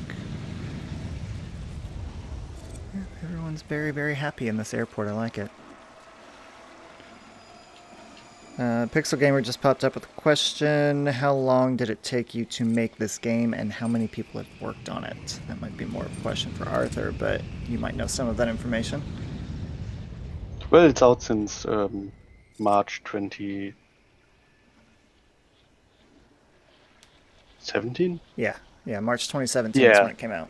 And 2020 we've got 3 years. Yeah. I've actually only played it since end of 2017, and only joined the team early this year. So I can't tell you too much about the longer history of it. But I can. There it is. Perfect timing. We started development about a year before we released, and it was 2 of us for the first year. Before release, Michael joined the team a little after we released. We had a few contract guys come in to help with certain spots, certain areas of the code, like the crowd pathfinding, which uses, I think it is called crowd pathfinding or flow field navigation, and a few other areas along those lines, like AI. We had someone come in to help us. We trialed a different type of AI system that ended up not being very performant. We ended up not using it. But we've basically had always had at least 2 people, and I think we've had as many as about 4.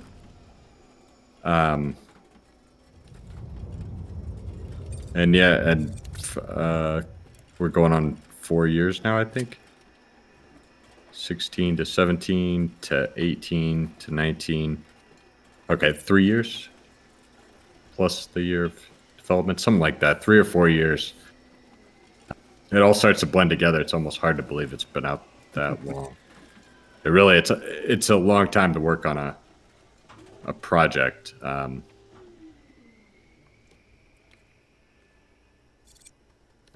Yeah.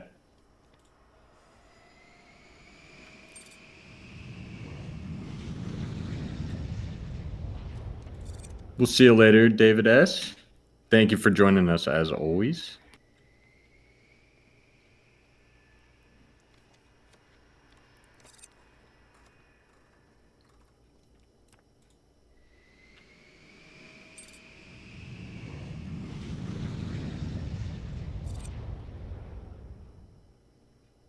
Yeah, hangers brought up over on YouTube.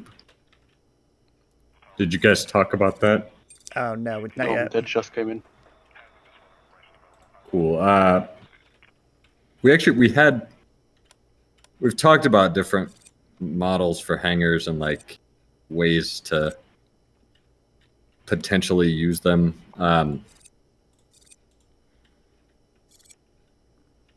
We had a lot of code written for some pretty big changes on the exterior, and we never really got it to the finish line. You guys would be surprised how much code gets written that doesn't end up shipping. for various, sometimes gameplay reasons, sometimes it's concept just didn't work real well.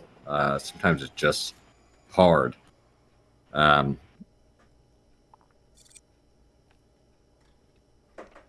don't know how I feel about hangars. I think that if anything, it would be like a whole new revenue stream. Like you rent them out to aircraft and airlines, like in terms of what you're thinking. Because like Sursta said, they're not used all that much. It's really like, yeah, for hubs and maintenance centers. There's a whole lot of Boeings that are not sitting in hangars right now. That probably will continue sitting in their parking spots for quite a while. So yeah, I'm not real sure.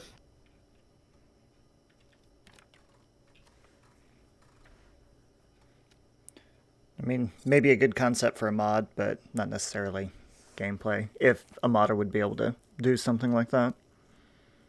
Yeah, I mean, really, modder can do pretty much anything. It's the same as we can.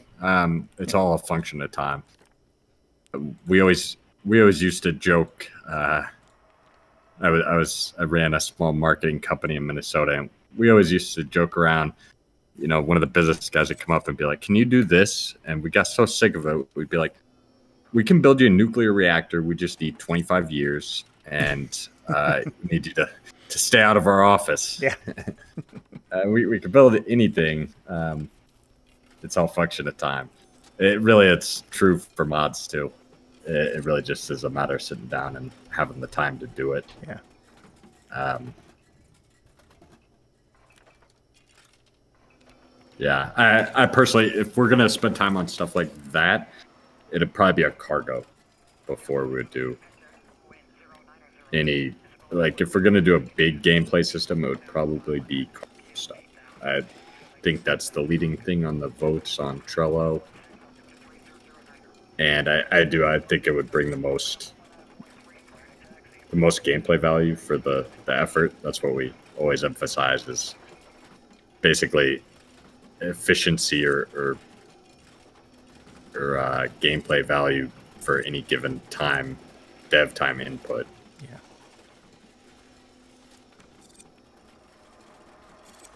Conhopper78, what do you think about catering services for your airlines? Big kitchen, mini chefs on duty, 3 to 4 airlines served at the gate. I think it could work. I also, though, I never loved where we ended up with retail. I actually think it's the best it's ever been right now. I'm seeing your retail going right here, Green, and it looks good. It's not bogging down passengers too much. I still think it's a little bit micro. And I'm not really sure how to make I'm not sure how to achieve the visual that I really want out of it without it involving micro, without it being just plopping an object like the kiosks are. Well, I think it kind of goes with, with what I've done, like in here, I've kind of mixed in, a couple of things. So I've got like a coffee kiosk and a dessert kiosk in this store with, book displays, and then some tables kind of around and everything. And, it's more, I think with everything that you have, all the individual pieces, like just having someone like me or, other gamers just going in and being able to create and put that stuff together. I think it functions pretty well with the way it is. Yeah, I do too. I think it's the best it's ever been. Yeah, I'm definitely. still not. I've kind of come to terms with the fact I'm not going to ever be happy with it, and I don't know why. I can't quite put my finger on exactly why that is. I think it's just the level of micro to get. What I always envisioned for it was that you could build a bar totally modularly, and people would interact with it well. And I think that stems from I spent quite a bit of time at airport bars over the years. In fact, if I was at an airport, I was probably at the bar if I wasn't actively boarding the plane. And so I had that image in my head of what I wanted it to look like. Making that work with the gameplay, though, was like pulling teeth, man. I do. I think Michael did a great job finding a balance with it. Still not thrilled with it, though. I know he and I have talked about it. I don't think he loves it either, but at some point, we did like 2 or 3 overhauls of it. And yeah, at some point, kind of just it works, and it does. It looks nice. So anyway, to get back to your question, I feel similarly about basically all the like the cook type stuff. I feel like we were kind of pushing it there. I like the model it is now in terms of delivery and not needing, and everything needing a kitchen, but not being like tied to a single kitchen with the assignments. I can see it working. I get hesitant with too much micro. I read the reviews and take them too heavily, probably, and I know that we're probably pushing the edge on micro stuff.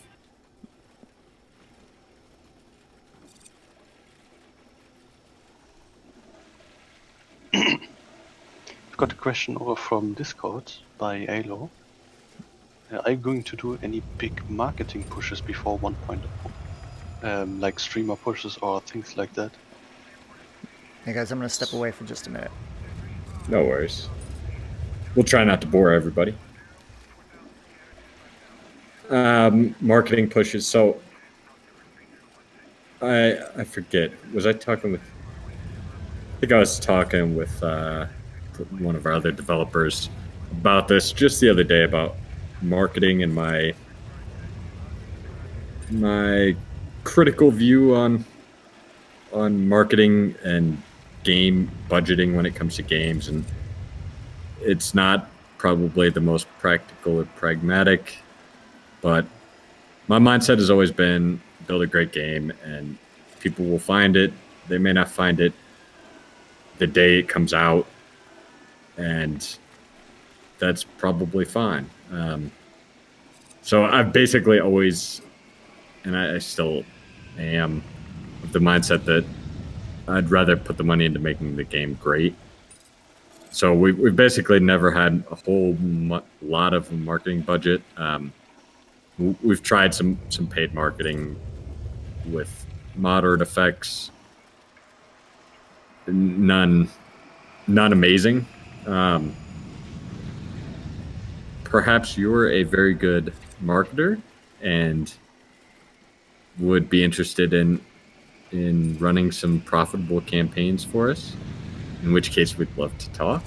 But the truth is, as things are now, that we basically just put all the budget into the game. And we are, yeah, I mean, there is no real money for marketing budget at this point. I'd rather use that money to continue adding stuff personally, and that's probably a flaw, but that's the truth. If you do have ideas, though, or you are a game marketing expert, then ping us and let's talk.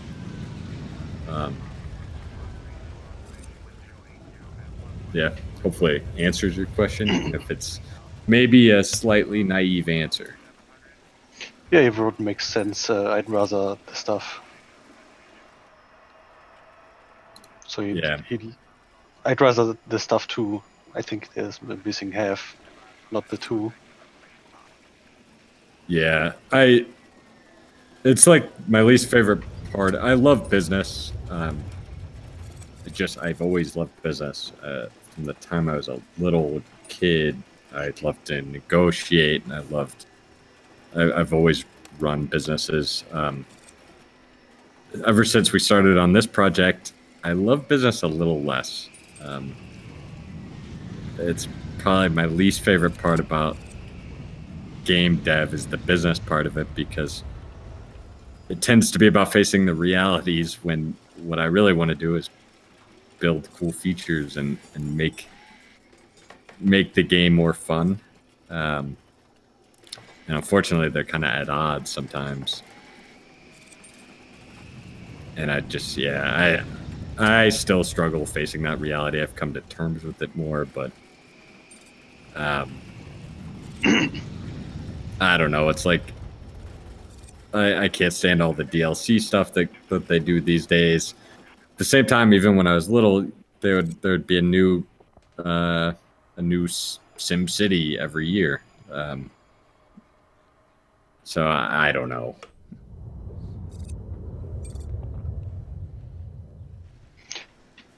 On the same message, he also asked, did I remember the roadmap saying something about GA buildings, GA private section of the airport? Yeah, that was. I'm not sure who's asking, but Hey, Lucy. if he's been watching for a while, he heard me probably talk about the how much code we write that never sees the light of day. We actually that was on the roadmap quite a while back.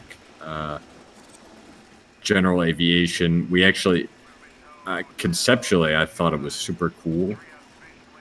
We had general aviation implemented as two aspects. One is private owners of planes would come in and they would fly their plane, pay for storage of their plane, and then the second aspect was flight school. You could hire flight instructors, and then you would lease the planes and lease the flight instructors, and it ended up feeling awfully micro and small. So this was like probably over a year ago. Yeah, this was close to probably about a year and a half ago or so, 2 years. We had this almost all implemented too, but what we started seeing is basically like all these airports with 10,000 passengers in them, and the revenue you would make from your flight school and the space it took up. It added some charm to the game, but it didn't move the early game. Like, it didn't elongate the early game that much. You were basically either gonna play with that part or you were gonna go big. They didn't go side by side all that well. And so we ended up never shipping it. It just didn't play as well as I thought. It was such a cool idea. I remember at the time I was like, man, I'm starting to get this game design thing down. And then when we actually played it, I realized that not quite as hot stuff as I thought at the time. And we just haven't revisited the idea. There are still some models in there from it. Some, like I think the Cirrus SR-22, which is my favorite aircraft to fly, is in the base game. And I think there's a Cessna 172.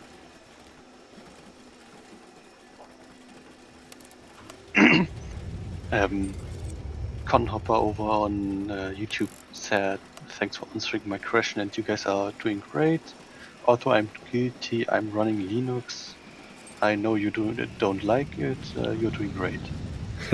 And I actually like Linux, but since I can develop on it, there's no real solution on it currently, for C# at least. I'm still on Windows. I love the idea of Linux.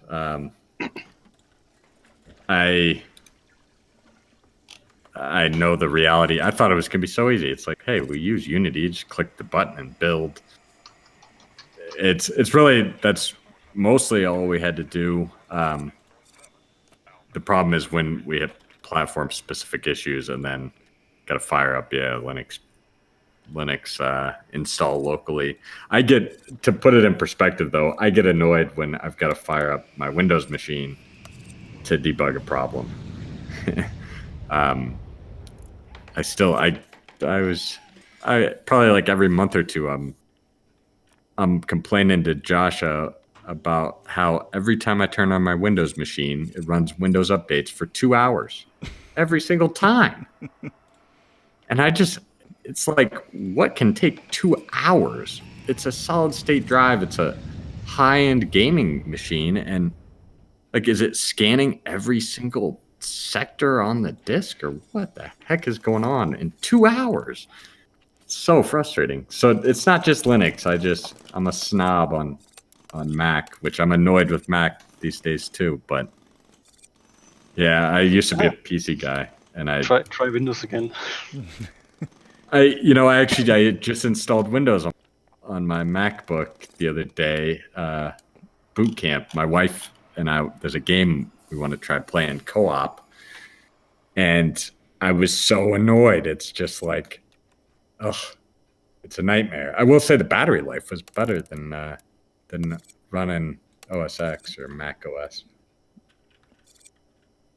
And the updates on the fresh install, I was shocked, were faster than the updates on my gaming machine that's like 4 times more powerful.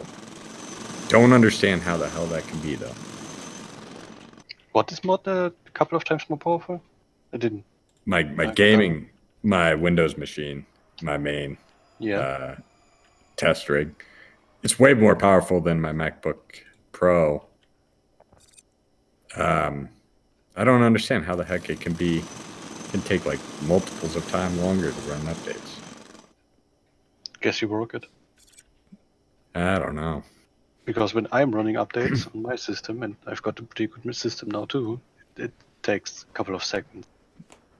If it even runs updates, it's running updates monthly at best. Yeah, well, I formatted, and I guess that's part of it too, is the MacBook Pro. It was a semi-recent Windows install. I don't know. My updates don't usually take too terribly long, but I think I'm constantly updating it as it needs to be. Yeah, I'm like, I used to administrate servers and stuff, so we would install updates. I'm very familiar with Linux, but I always did that from command. Like, I never was running a UI or anything. Turn it on more often. Yeah, that's one possibility. I don't know. It feels clunky to me. It is so much faster though, and for the money. When's the last time there's a Windows version that was great though? Like Windows 95 was awesome. Windows 10 works perfectly fine. Everyone tried saying Windows 10 sucks. Well, I think the only issue that I have with Windows 10 is it's not backwards compatible to any of my old games. Like the game has to be like basically redone in order for it to play on Windows 10. Because it's 64 only? Yeah, because I've got Windows 10 is. I've got some. Fine. Yeah, I've got, what is it? It's Red Alert Command & Conquer 2. Oh, it's a great game. Which, totally awesome game. The expansion that they came with it was awesome, but I can't play it on my Windows 10 machine. It won't play. Did you try compatibility mode? I've tried compatibility mode. It's something to do with the software. It's like it's DirectX or something like that it uses that is not compatible with Windows 10. Yeah, if it's too old of a DirectX version, you can't do it. In that case, you just need a virtual machine. Not even Linux or Mac can help you in that case. You will have to use a virtual machine. Yeah. I mean, I have an older machine that I could use it on, but I don't really want to have to set up 2 different machines. Well, you can use a virtual machine for it, but even that I hate because it's just a pain. The last thing I want is taking block of space up on my already precious SSD. Yeah. I was never on your channel. You joke about the dogs, but I was about to have my 2-year-old come in here and do her first stream. Yeah. Back to actual Well, questions. I was surprised Oliver barked for only like those 2 seconds there. I'm surprised my puppy dog Percy. I he there was somebody in our backyard for a minute. I heard him growl, and then he went back inside or something. I'm shocked. Normally, especially if I'm streaming, he would have lit the place up. guess we're Wanna get lucky. back to questions? Yeah. Sorry. Nico the Naya asked, so how does the underground baggage path thing work? He asked that previously. And while you think about it, he also just said, why does Windows 10 just install games that nobody plays? That's a feature that is only enabled on Windows Home. Never use Windows Home, ever, ever. Always use and if you have to use Windows Home, you can disable that feature by looking into the settings. I don't actually know exactly where it is, but never use Windows Home. Huh. I wish I had known that about 48 hours earlier. Because I clicked the Windows Home button when it gave me install options. Yeah, always use at least professional. This price is in both cases is pretty much ignorable if you're building a pretty strong PC. So go for the better version. And if you're a student or in any other school system, you may actually get it for free by using the new Azure DevOps. I think it is. My last time I think I was telling you this. I get prompted on my Windows Dev machine. I peeled off the sticker. I ordered the computer pre-built. I peeled off the sticker on the side, and half the letters came off. I spent like an hour or two on the phone trying to convince them. Like I took pictures. Finally, the guy looked at the picture and understood. They activated it. It was good for like 2 months, and then he's activated it again. But back to the question. So how does the underground package pathing work? It's all pre-calculated.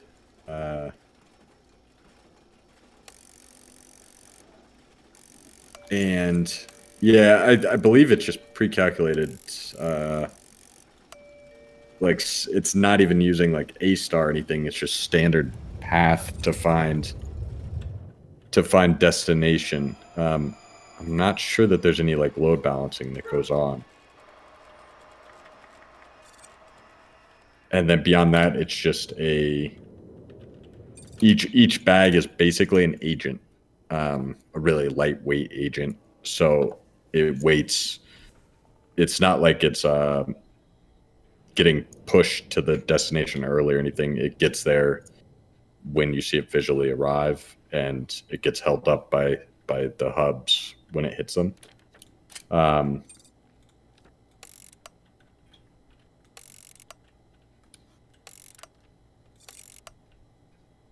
So yeah, it basically is what you see. Each of these gets explored, and then we determine, I think, from each hub where the outputs are going to go. And when the bag gets dropped, it just knows which destination it needs to get to. And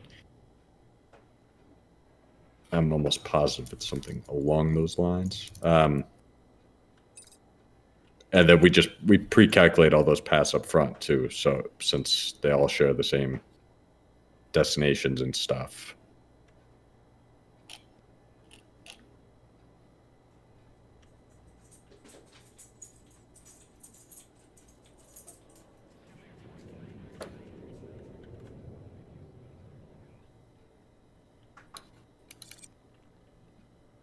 H2O on YouTube.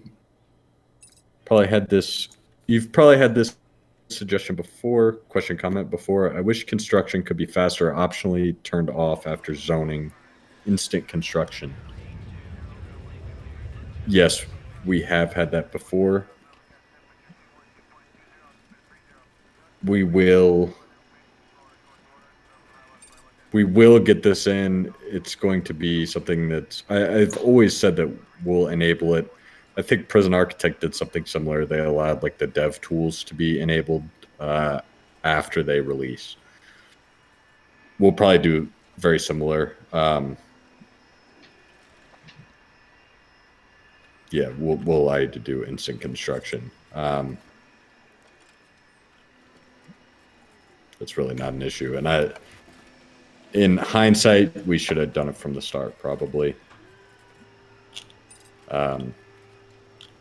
There's something we figured out as we started building this game and people played it is there's a lot of different play styles. Some people just like to design the airport, and that's totally cool. Like, there's no wrong way to play a game. And we got better at accommodating those differences as we went on, but there's still some areas like that we lag. So we will get that in. It'll probably be with release, though. But luckily, if you're just now seeing this, you're very close to that.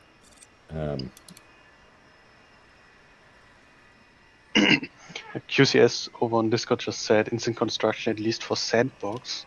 Prison Architect also has instant delivery, but I've always played with delivery by truck, on Prison Architect. So even the instant build in SimAirport does still use trucks. It's just forcing a truck to come instantly. So once you build, a truck will spawn. I don't even think we actually spawn. I think we teleport them. Teleport the boxes straight to deliveries, and then allow. We don't do it. Really? We specifically still spawn trucks, which is really funny if you build a lot in with that option enabled to just test. But that's right. You get a ton of truck. Yeah. So we probably have to change that. Yeah, well, what I described is what it used to be. We warp the materials directly to deliveries, and then I'm not sure, this may be commented out right now or something, but we actually still let the construction workers build the item, but they can do it without having to actually walk. So they can just stand in place and build stuff. Yeah, we will do that, though, for sure. And thank you very much. H2O says it's a great game. Thanks for your artwork. Really appreciate that. Alo just said bye, so definitely good night. Not good night. Good night would be my case, but good day in your case. Circe does. Any plans on adding events, disasters? We were talking about this a little bit earlier. Somebody asked if we would have firemen or fire trucks, police cars, ambulances, and it's not on the roadmap, but it is actively being worked on. That I think the fire brigade in SimAirport is going to get busy in 2020. I think that you might see some airports burned down, potentially.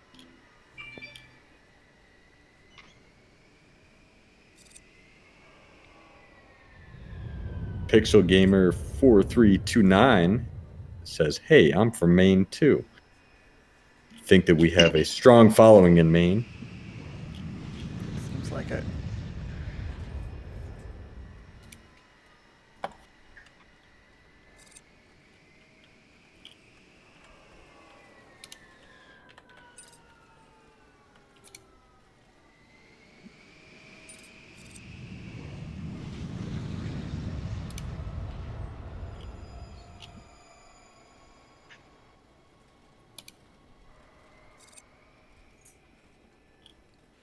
I do want to say, I want to say thanks to Shrish.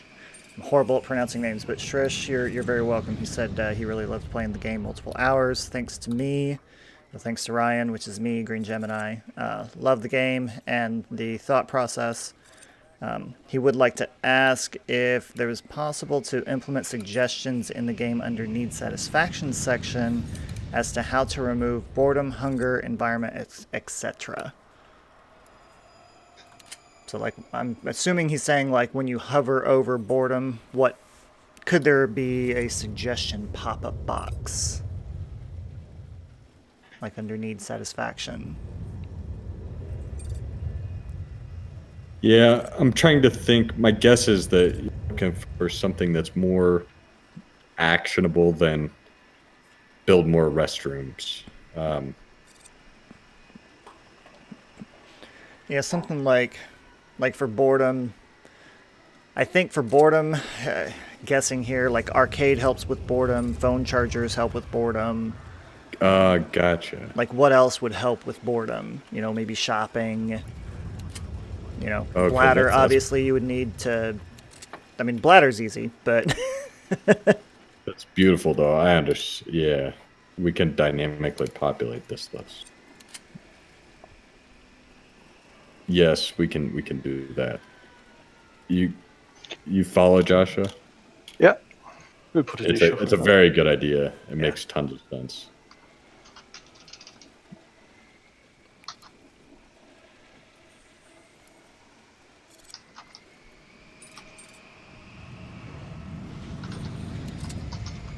and I'm still showing people are hungry in here. But I've added like a cafe and stuff like that. But I think part of it's just like if I click on the cafe, it's telling me, and I like this window that you guys have put up here to where like it gives me my environment, 36%, cell size, but ease of access from security. It's only 77% easily accessible from security.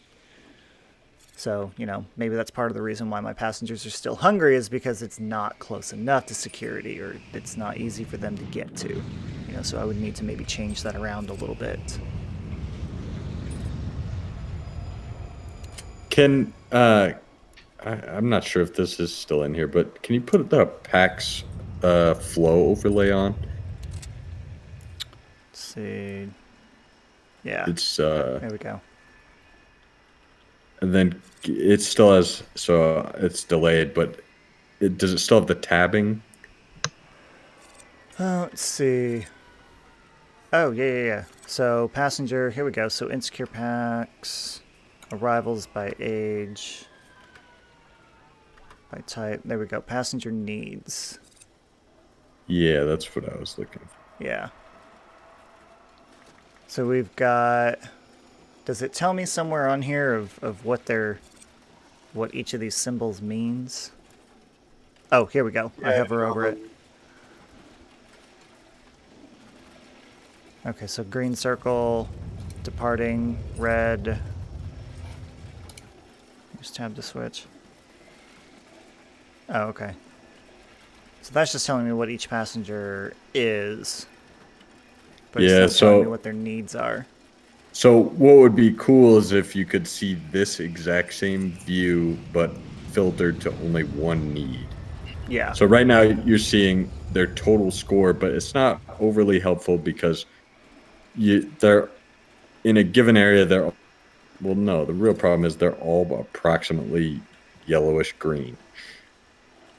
They're mostly satisfied, but and we don't see any major outliers anywhere, like certain areas. So what we need to be able to do is filter to only hunger, and then you could look at your airport and see, is there some area where there tend to be a lot of hungry people or people that need to use the restroom, Yeah. which probably implies that you need to build a restroom closer to there. Yeah.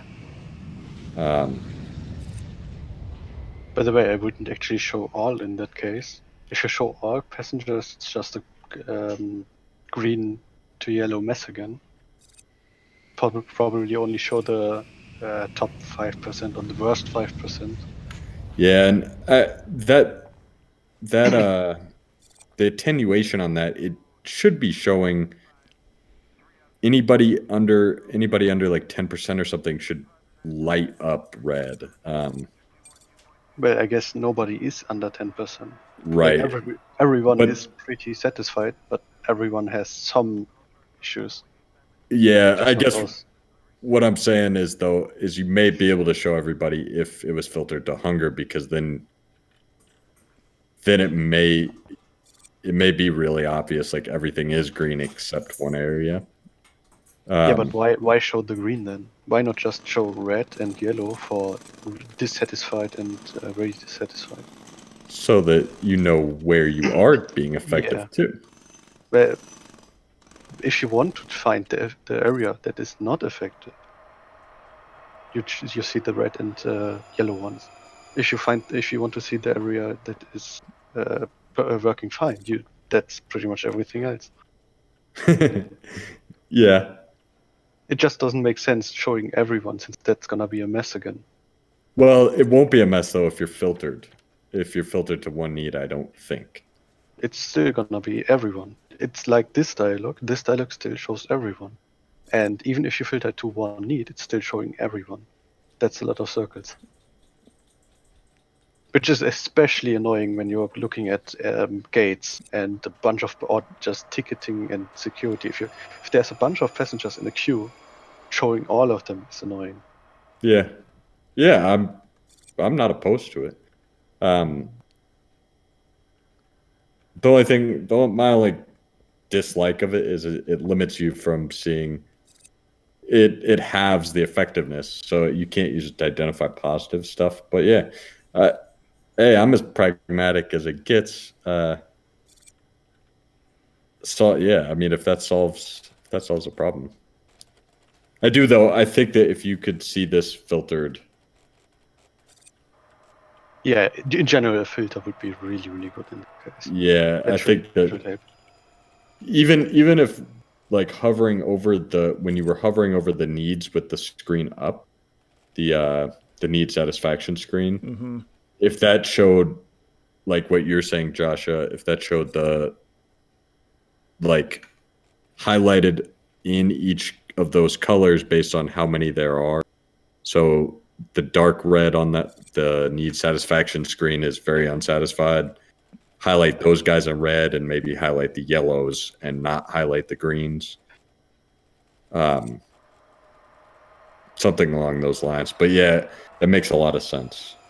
Really just having some way to see like where is the systemic issue.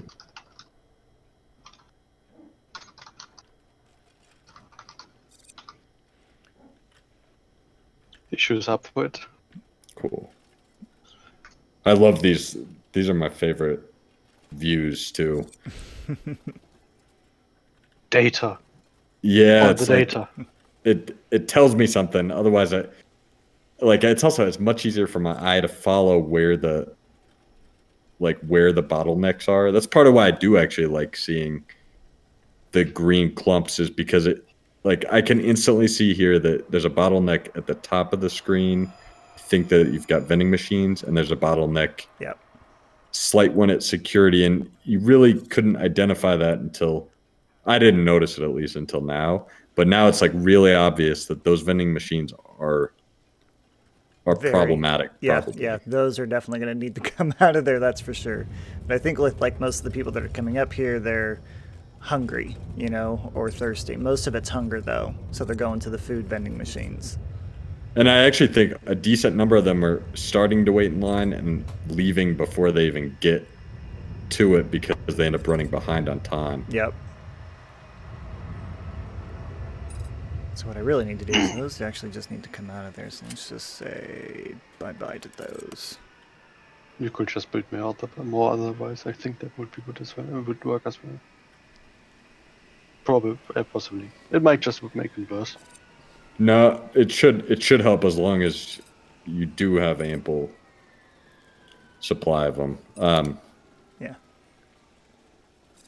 I've got like a large area over here, a bunch of vending machines there and here, and there's a decent amount of stuff for people to get to. Couple of backlog questions and messages just in general. Marvi said hello. Hello. Damon said, I think I'm going to buy the game tomorrow while the game is still on sale. This game looks amazing for something that is still in early access.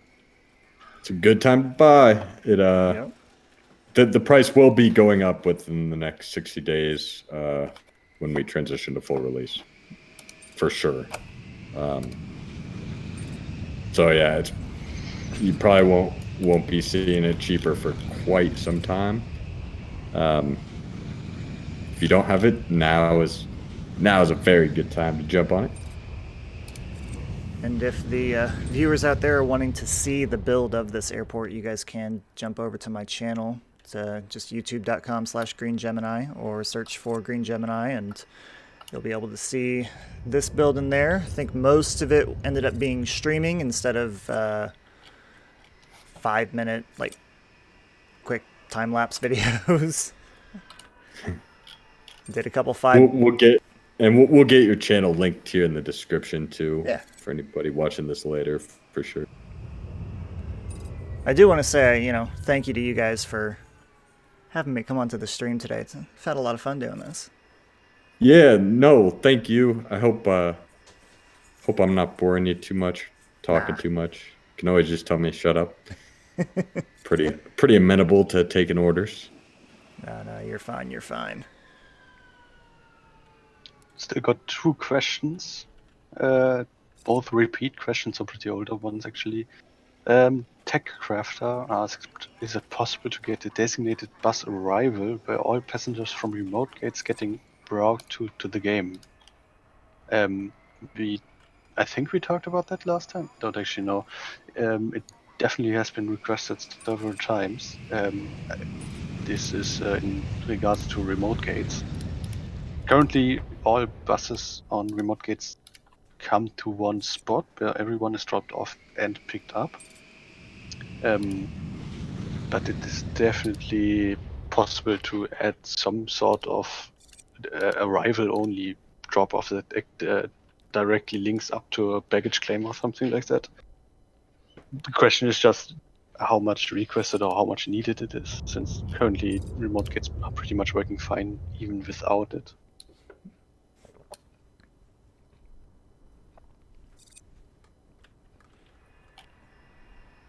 So if you want to see them, definitely go over and add to the Steam post on feature requests and ideas. We've got one up for it, and I think we may take it up and add it in the future cycle. It's definitely not gonna go into this one.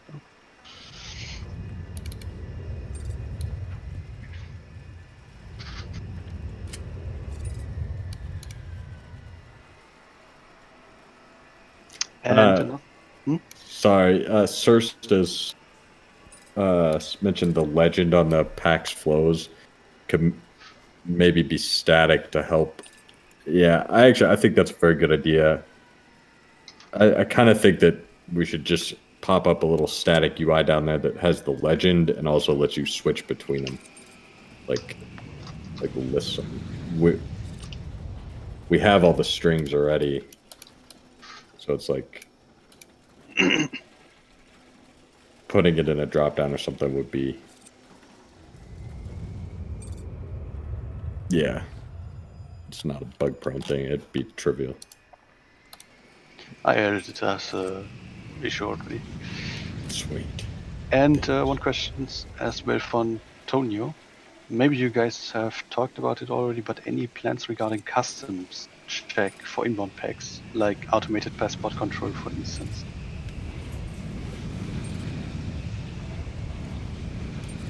Passport check. Passport check, customs in general. Yeah, not really. It's been brought up a lot since the beginning. I've talked about it, like you and I have talked about it, Joshua, on some of the streams. Just kind of like relative value, like gameplay value, how much gameplay you really get out of it. I'm not a huge fan. I'm not sure that you get a whole lot of gameplay value out of it. We do have, for outbound packs, there's some mod objects for automated ID check stuff, but I understand what you mean. You're talking about inbound custom stuff. I think that originally it's something I really did want to do. The more we've added to the game, the more the goal has kind of been towards, let's get the arrival passengers despawned fast so that we can get passengers out of the airport to keep to keep the numbers down, basically. Otherwise, you end up with if you keep those guys around or let them get too bottlenecked, you can end up really getting into some high packs counts quick. I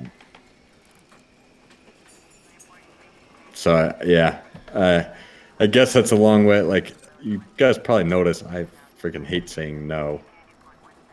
I'm not real sure that we will, though.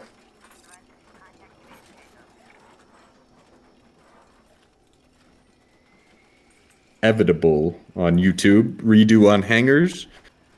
I would like a redo on hangers. I'd like a redo on a few other ones too. We talked about it a little earlier. We got pretty far into a redo on hangers project.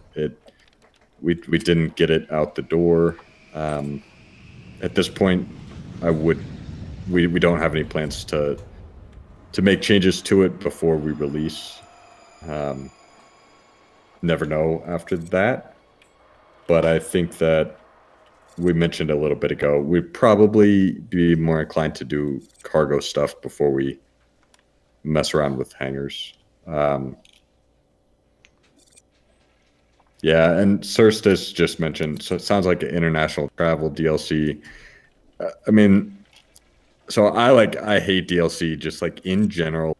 Personally, I just don't like it. I get it though, and we surveyed everybody on DLC, and it's actually really interesting. There's some people that are opposed to it, like I am, but a majority of people are fine with it. It's very interesting though. About half of those people are fine with it if it's visual skin only stuff. The other half would actually rather it be functional stuff, which basically means you can't win because you can't. Those are kind of at odds. I personally would rather not ever do any DLC. I'd rather make a second game or something and really be able to put the real amount of full effort into it. But I guess the reality is these days that DLC is fairly acceptable. So I don't know. Maybe that is the way we go. Is something like hangers. I'm not sure. I don't love it. And on that, like I was saying this earlier, I'm never personally going to be truly happy with every aspect of this game, and I just got to come to grips with that and, attack the stuff that is most frustrating to me, or that we collectively all dislike the most.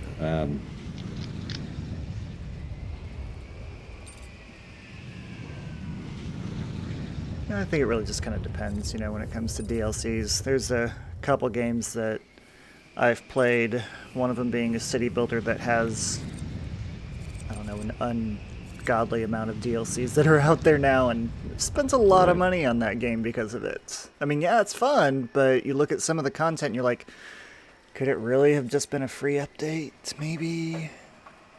Yeah. So, I don't know, to each their own. But I think that some It's people a tough. Yeah. Yeah, it is. It's a tough balance. I mean, and that, like I mentioned too, like a lot of people, they're fine with it only when it is visual, and the other half of people want it to really be concrete content, like mechanic stuff. So I don't know. And I don't like pissing off half the people, so it's I don't know. I also don't want to sink the ship just because I'm over principled, which I've been known to do in my career. By the way, a couple of people saying transfer packs would be great. There's already transferring packs passengers in the game. It's just that there's nothing really showing them. There is one report that shows them the passenger flow report. But like that is it. In normal gameplay, you wouldn't catch a passenger transferring from one flag to another. Yeah, not unless It's you're a just hawk. happening. But there, yeah, I think it's something like about 10% can be transfer. They can be connecting flight passengers, and those odds are the highest. It happens most frequently when you've got, I believe, the same airline, and if the times line up right, where the airline has outbound flights soon after one of their inbound flights, something like that. We should probably crank that up slightly.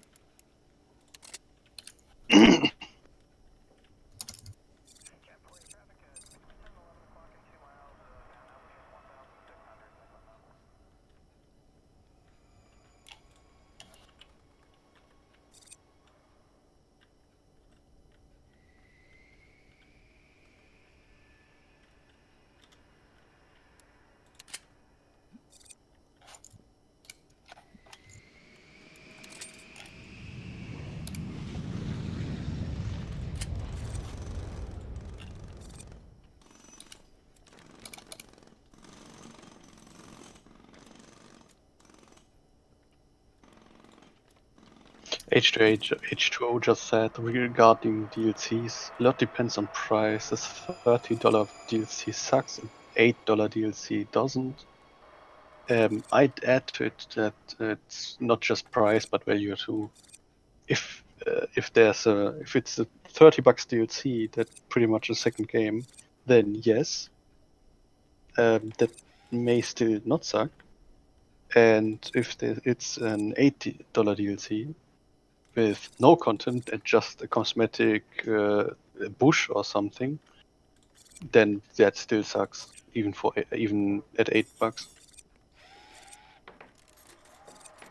I'm just flat out telling you, I'm never purchasing a $30 DLC ever, and I'm not buying a game if it has $30. Like that's just absolutely ridiculous. I think the most I've ever paid for a DLC has been like 15. I can honestly tell you that I'm not sure I've ever bought a DLC. I don't think that I have. Really? Yeah, I'm almost positive I have not. Trying to think what game I would have. Other. Yeah, I don't think I have. The only thing I maybe would have been Madden, and I quit playing. I quit buying that game because the only thing they change every year is their money grab, their Madden Ultimate Team crap, which is basically pay to win. Yeah, I've never understood the year-to-year buying of that game or any of the other sports games that are out there. Yeah, it's a big scam. A buddy of mine told me he's got a kid a little older than our kids. I guess kid's like 7 or 8, and he told me that they're big into NASCAR and racing. Told me they bought a NASCAR game that it didn't come with some of the cars that are in the NASCAR league or whatever. I'm not real familiar with NASCAR, but he said they bought this game for $60 and then they put $25 into DLC to get the kid's favorite driver and car. And I was like, are you kidding me? I Like, think you never heard of the story of how EA got the worst comment on Reddit or the most downloaded comment on Reddit. yeah, the Star Wars game. Yeah, Star Wars game, and the Yeah. most like Darth Vader. You either have to buy him or play 60 hours to unlock him, but at least 60 hour, and that's just for one character, not for the other ones. Yeah, And, I mean that whole thing that was really like. But you know what's and funny? hmm? I bet you that they still made a fortune on it. Which Oh, is I'm sure they sick. did. It Of really course I is did. sick. And the comment was perfect. That one EA spokesperson just said, "Yeah, it's a pride and accomplishment, sense of Yeah, pride and accomplishment." yeah, It's that's still right. The pay to it's win still the prime worst, contest. the most downloaded comment on Reddit by miles. That's right. I remember that. Uh, Yeah, Surst says on YouTube, I would buy Madden again if with DLC. Yeah, that's how I am. It's like I'd pay for Madden. I'd pay $10 or $20 to license to get the licensed rosters. And that's all. The only reason to really buy it. Like, if anything, they should quit tweaking the mechanics because they screw stuff up every year. I used to play about 1,000 games of online Madden every year until 3 years ago. I owned every version of Madden since I believe 94, 95, and I just stopped buying the game. Yeah. I miss it. It's funny. I said to my wife 2 nights ago, I was like, I kind of hankering for a game of Madden. And I think that they even have a trial. But yeah, I thought better of it.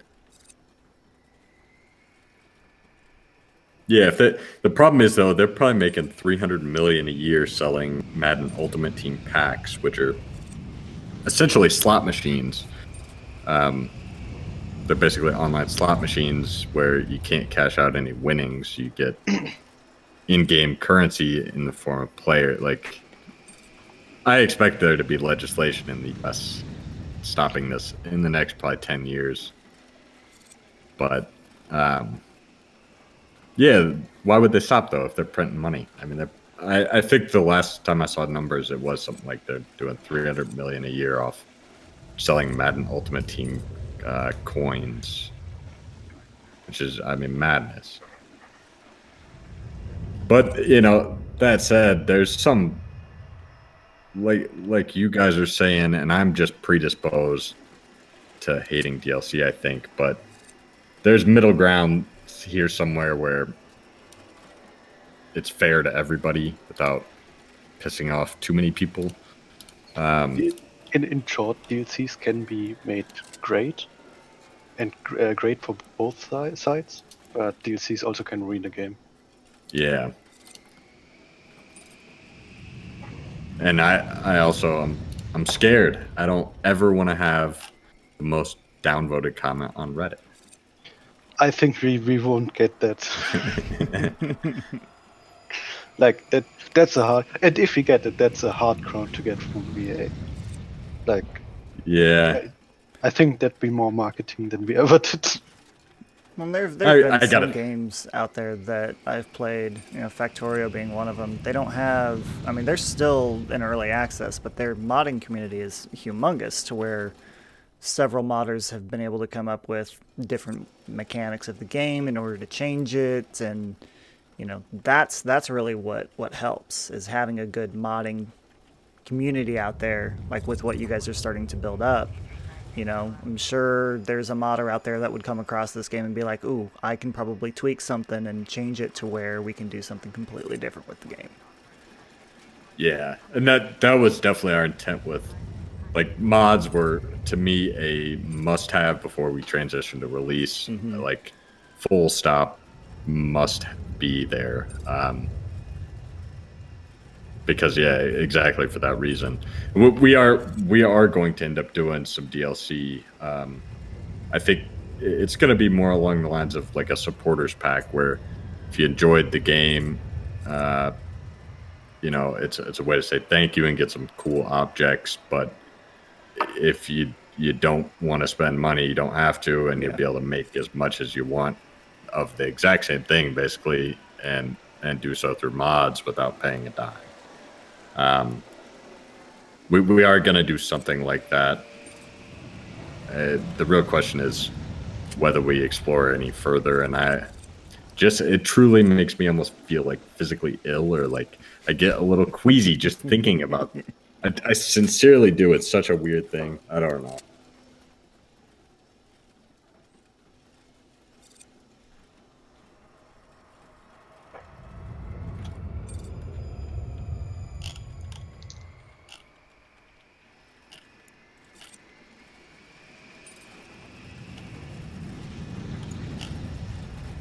How we doing? We got any more questions? You guys, how you feeling? I mean, I'm feeling good. I've got one question on Discord still. I just noticed. Alo asked movable despawn points, and I guess spawn points. And I guess he means the main road in this case, and the main LRT track. With multiple lanes? In general, I guess, so that you can move the spawn point, despawn point, and remove the main road. Ah.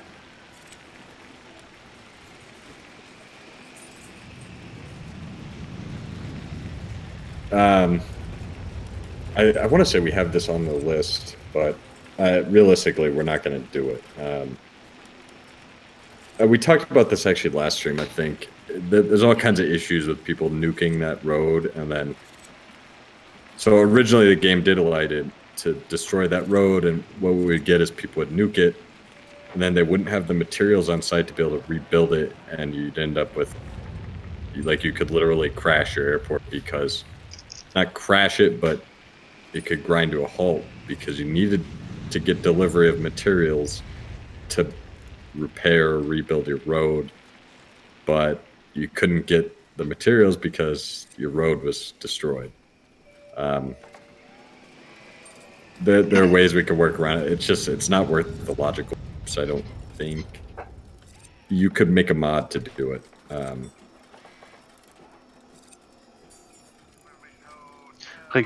For the ray track, I actually had a nice discussion with QCS over on Discord, and I think he already added it over as a feature request. Would be adding a metro system of some kind.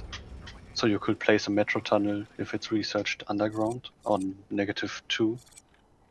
And once that is placed, you could dismantle the light rail train completely.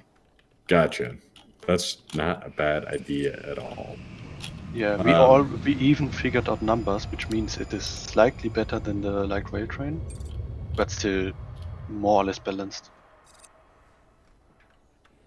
Cool. Put it on the list. We actually already have the art too. We have an underground. That's an underground, like a subway station. Yeah.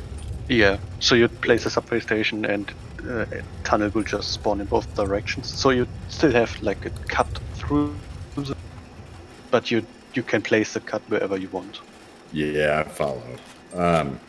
And once that's placed, you could just dismantle the whole light rail train. Cool. Yeah, I'm totally down for that. And we've got the art, including, I believe, the tunnel on both sides. Once that's done, we really only need some sort of possibility to remove the main road, but I guess that's not gonna happen soon, and it's definitely a point for after the release. It wouldn't be very hard. You just have to add some logic that's kind of hacky to check if there is a metro or not. All the rest of it works. The detecting whether the road leads to spawn or not. Yeah. That side does already work with it. That's part of the problem. Is it is smart enough so the guys won't spawn at all. It basically comes down to just allowing the deletion and making sure that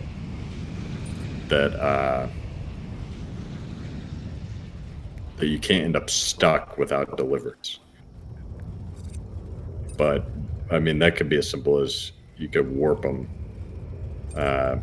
Or just spawn a truck, an off-road like truck. Yeah, as long as it gets spawned, they will unload right away if it gets stuck. Right now, I don't think it would actually spawn, but that'd be an easy tweak. Yeah, I'd put it on the list. It'd be worth taking a look at because it's probably about a day.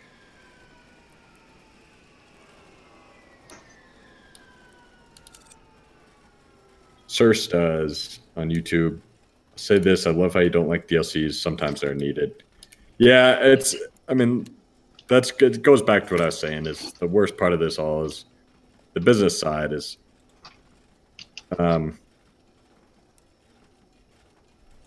It's tough. It's a tough balance, and it is a business, and it's becoming a very, very competitive business. mean, that there's so many games out there. It's mind-boggling. Yeah, it's tough, and my principles are like principled to a fault. I do stupid things as a result sometimes, and yeah, I'm trying to become more realistic, but yeah, that's just so you know, kind of the inner battle that goes on within me does exist. Antonio64 said, please don't turn out to be like EA playing a DLC almost the same price as a base game. Nah, don't you worry. That isn't happening. Also, no, we won't get the first comment on Reddit. That won't be happening either. I mean, it's quite the feat to try to tackle, but yeah, not for me.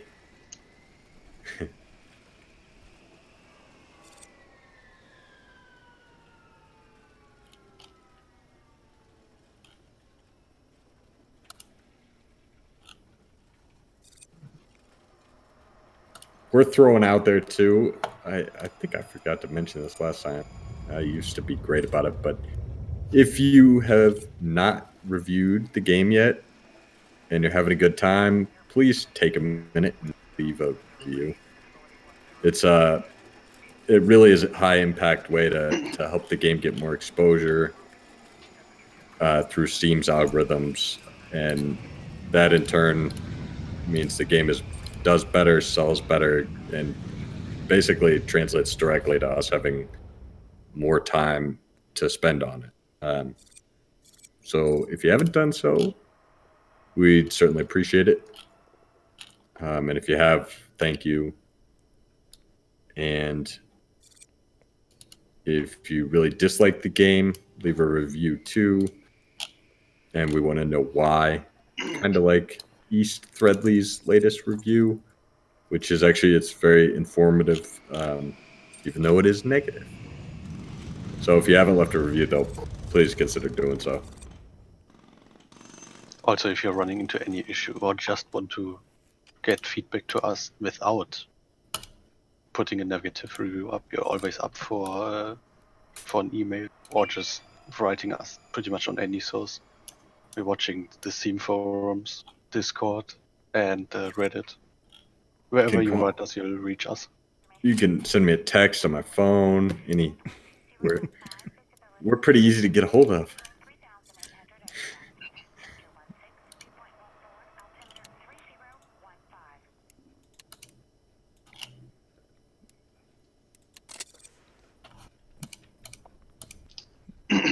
Didn't we say last time we want to put the Discord up on somewhere so it's easier, it's reachable, it's a bit simpler? Yeah, I thought we were going to at least get it in the FAQ. Although Mod Air does a pretty good job of making sure everybody knows about it. Yeah, he's always pushing the post. And I joke, but it is. I saw in one of the recent threads somebody posted they got a response from Joshua minutes. We're able to figure out their problem. Yeah, I mean that we can put a sticky up, or I was gonna say maybe on the store page. I'm not sure that they have a place for Discord yet, but it's a matter of time.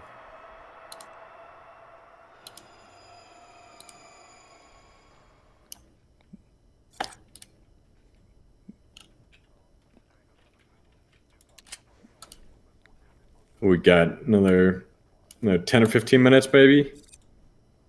Yeah, that sounds good. Finish up So- right around 5 p.m. my time, 2 p.m. your time. Yeah. Does that 11 sound good? p.m. my time. Plenty of time for the day. Yeah. Give Josh a chance to go get some dinner. Yeah. Okay. I actually already got. So I'm good. I thought I heard chewing over there. That might have been my roommate. But I have. I'm just kidding. gonna eat some chocolate. Oh man, you're like my kids. Yeah. Cool. In that case, though, I'm gonna take 2 minutes and take a quick cigarette break. And then, yeah, if you guys have any questions, now's the time. Our last 10 minutes or so. Yeah. And give you guys an opportunity to talk behind my back a little. Nah, Just we kidding. wouldn't do that. I shall return. I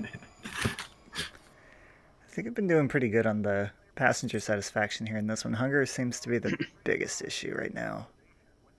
You've got it up from 82 to 83 already. Yeah, So yeah. yeah. Yeah, I've been able to And why- maintain at 83, so that's pretty good.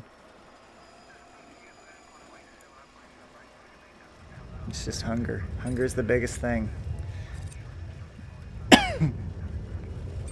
I think maybe like if I moved my cafe like up to here, like right next to security where the most, where most people are traveling through, it might be better.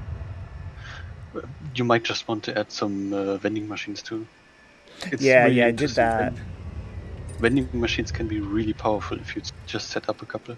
Yeah, I ended up setting up a couple in between like each gate, like 2 in between each gate to help with the hunger.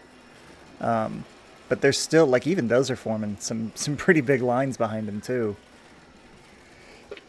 Have them form them. If you see a real bunch up, then you may want to add more. I mean, they may make money, why not?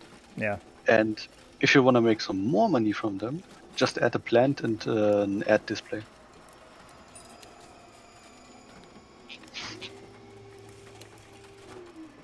Like ad displays are such an underrated thing. If you haven't taken them up or tested them out, they can be really powerful, a really powerful money maker. Okay. Like I see you placed some around the benches at random spots. Yeah. Try to place some in like prominent spots. So if you have a vending machine, just make a couple of vending machines and then place one ad display against it. Or phone chargers. Phone chargers are a great way to get people in. So adding a ad display to it is extremely powerful. They make so much money. Okay. Yeah, I mean, I've definitely been able to increase my revenue here on this, that's for sure.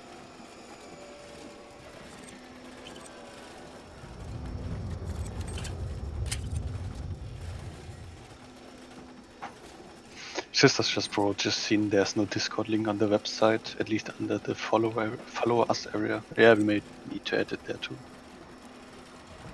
Yeah, I was looking for a Discord link and I wasn't able to find one. I can send it to you if you need it. Yeah, please. If I know how to get one. Wait, I'm just gonna send you the Steam host. Okay.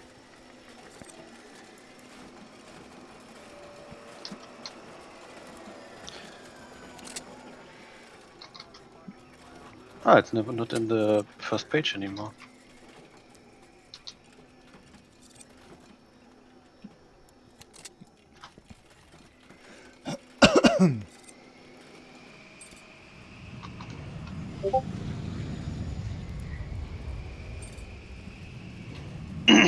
I could have sent you the link directly. Okay, got it.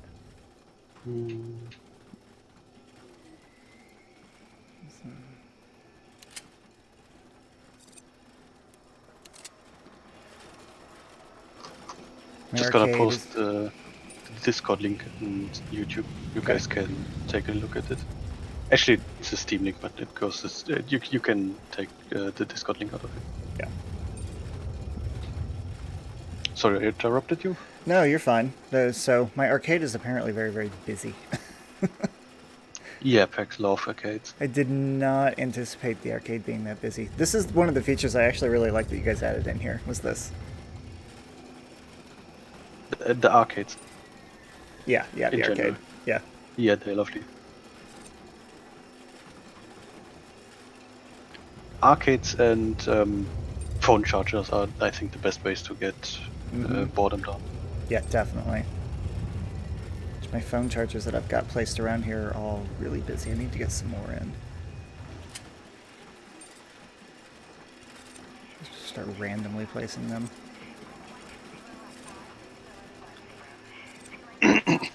we probably need to turn down boredom a little. You think so? Maybe.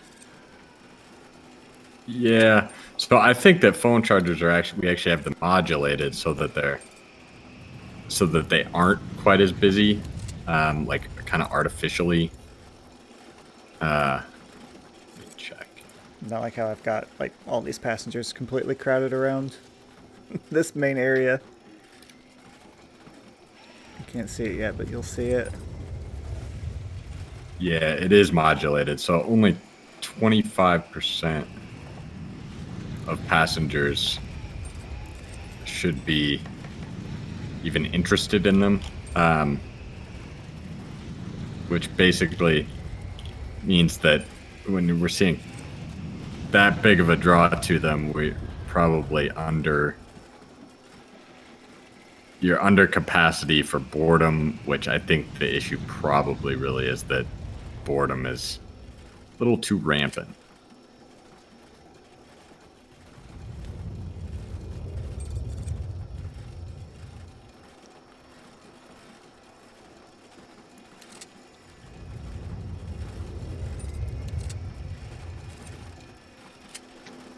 And really, we probably should just curve boredom so that there's not a whole lot of boredom desire unless they're really bored.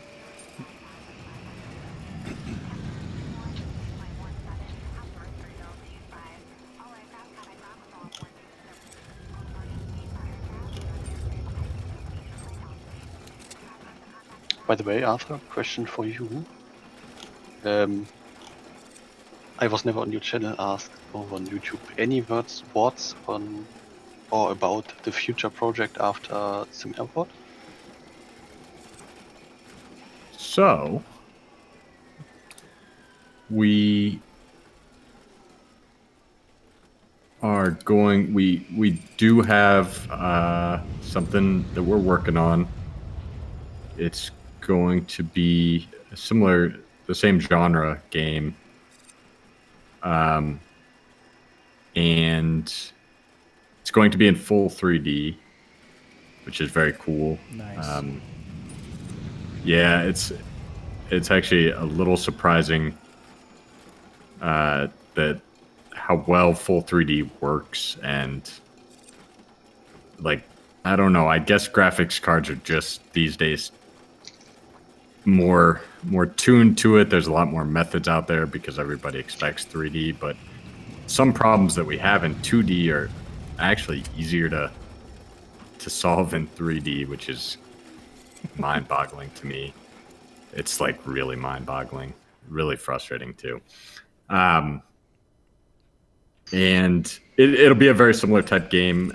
It's going to be a lot more like event-driven. Like you've probably heard me talk about, I want to see the airport burn down. Mm-hmm. I want to see some theft, and I want to see, some action. But I want the game to still be very, very profit-driven, very much a building game, but with a little bit less of the I'm gonna call it this, but I don't mean it quite as negatively as it sounds, but without quite as much minutia. For instance, the building is going to be very close to instant. It's gonna feel a little bit different. It's gonna feel a little bit less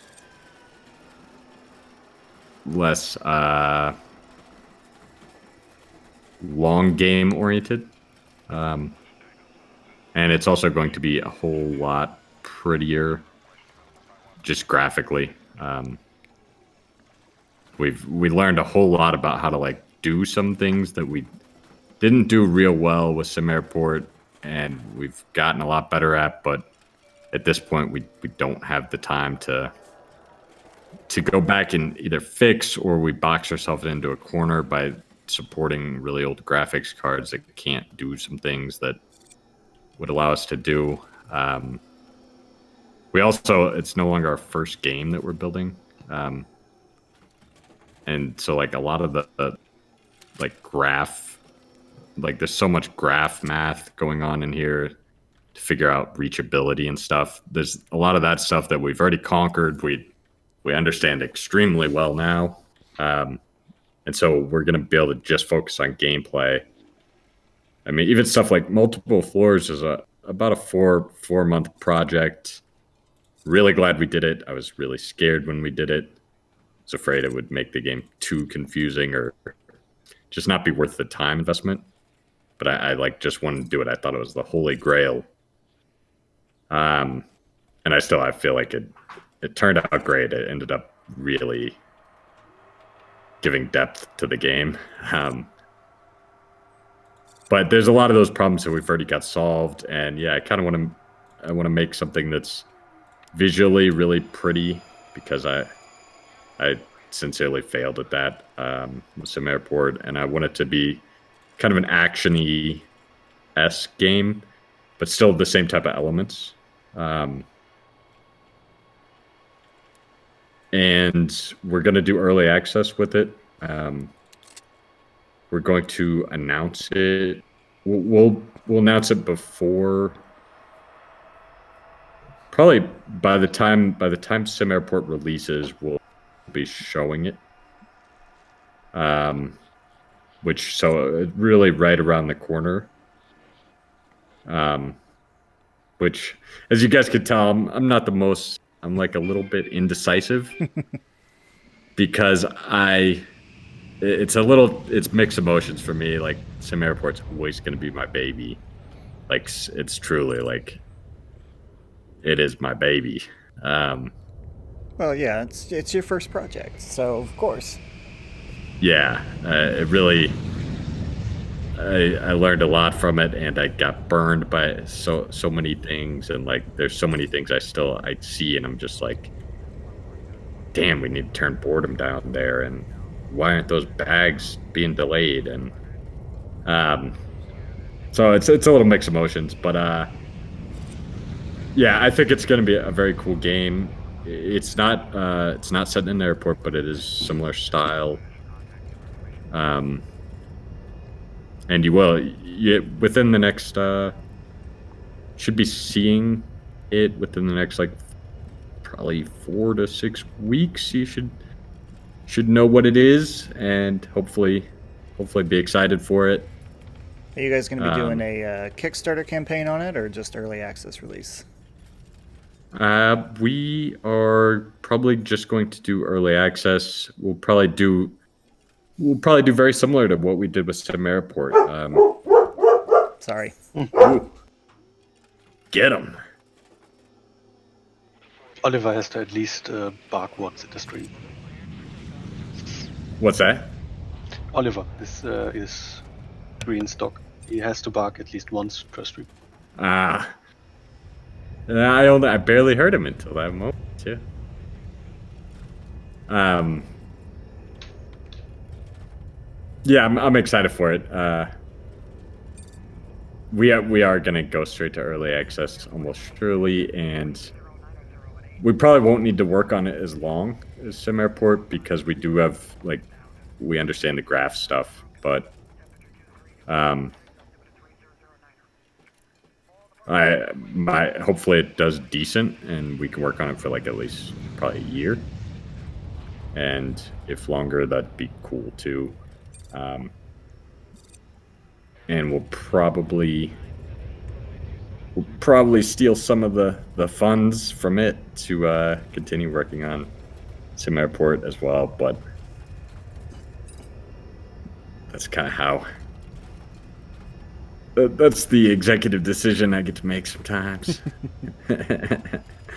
Well, I for one can definitely say that I'm gonna look forward to playing it for sure. Cool. Yeah, I'm excited for it. It's pretty. I hope it turns out as I envision, but we'll see. It's going to be a little different.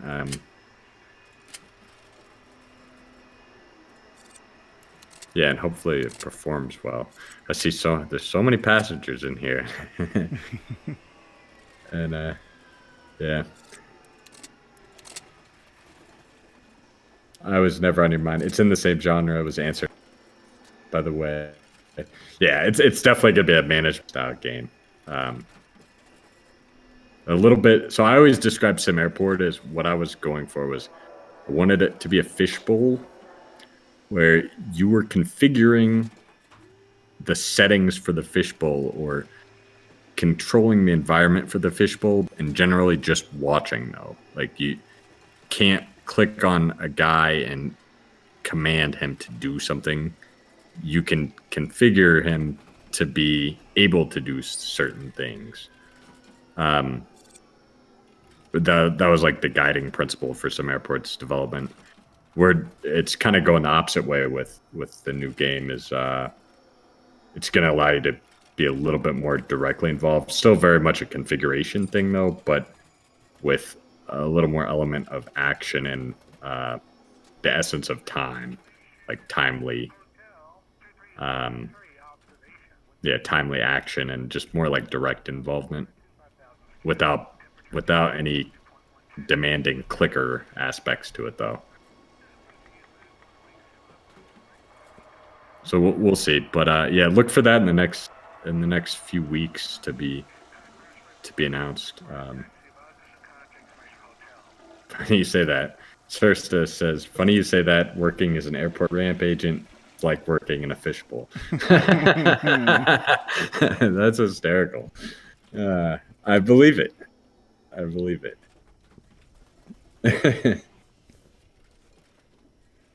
I can definitely see that.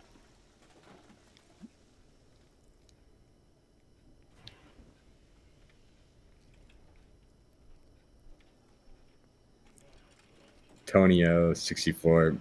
I think the phone charger addiction is one of the most realistic feature of the game, really. But yeah, this is let's just say that my wife echoes that sentiment very much so. Yeah. Oh man.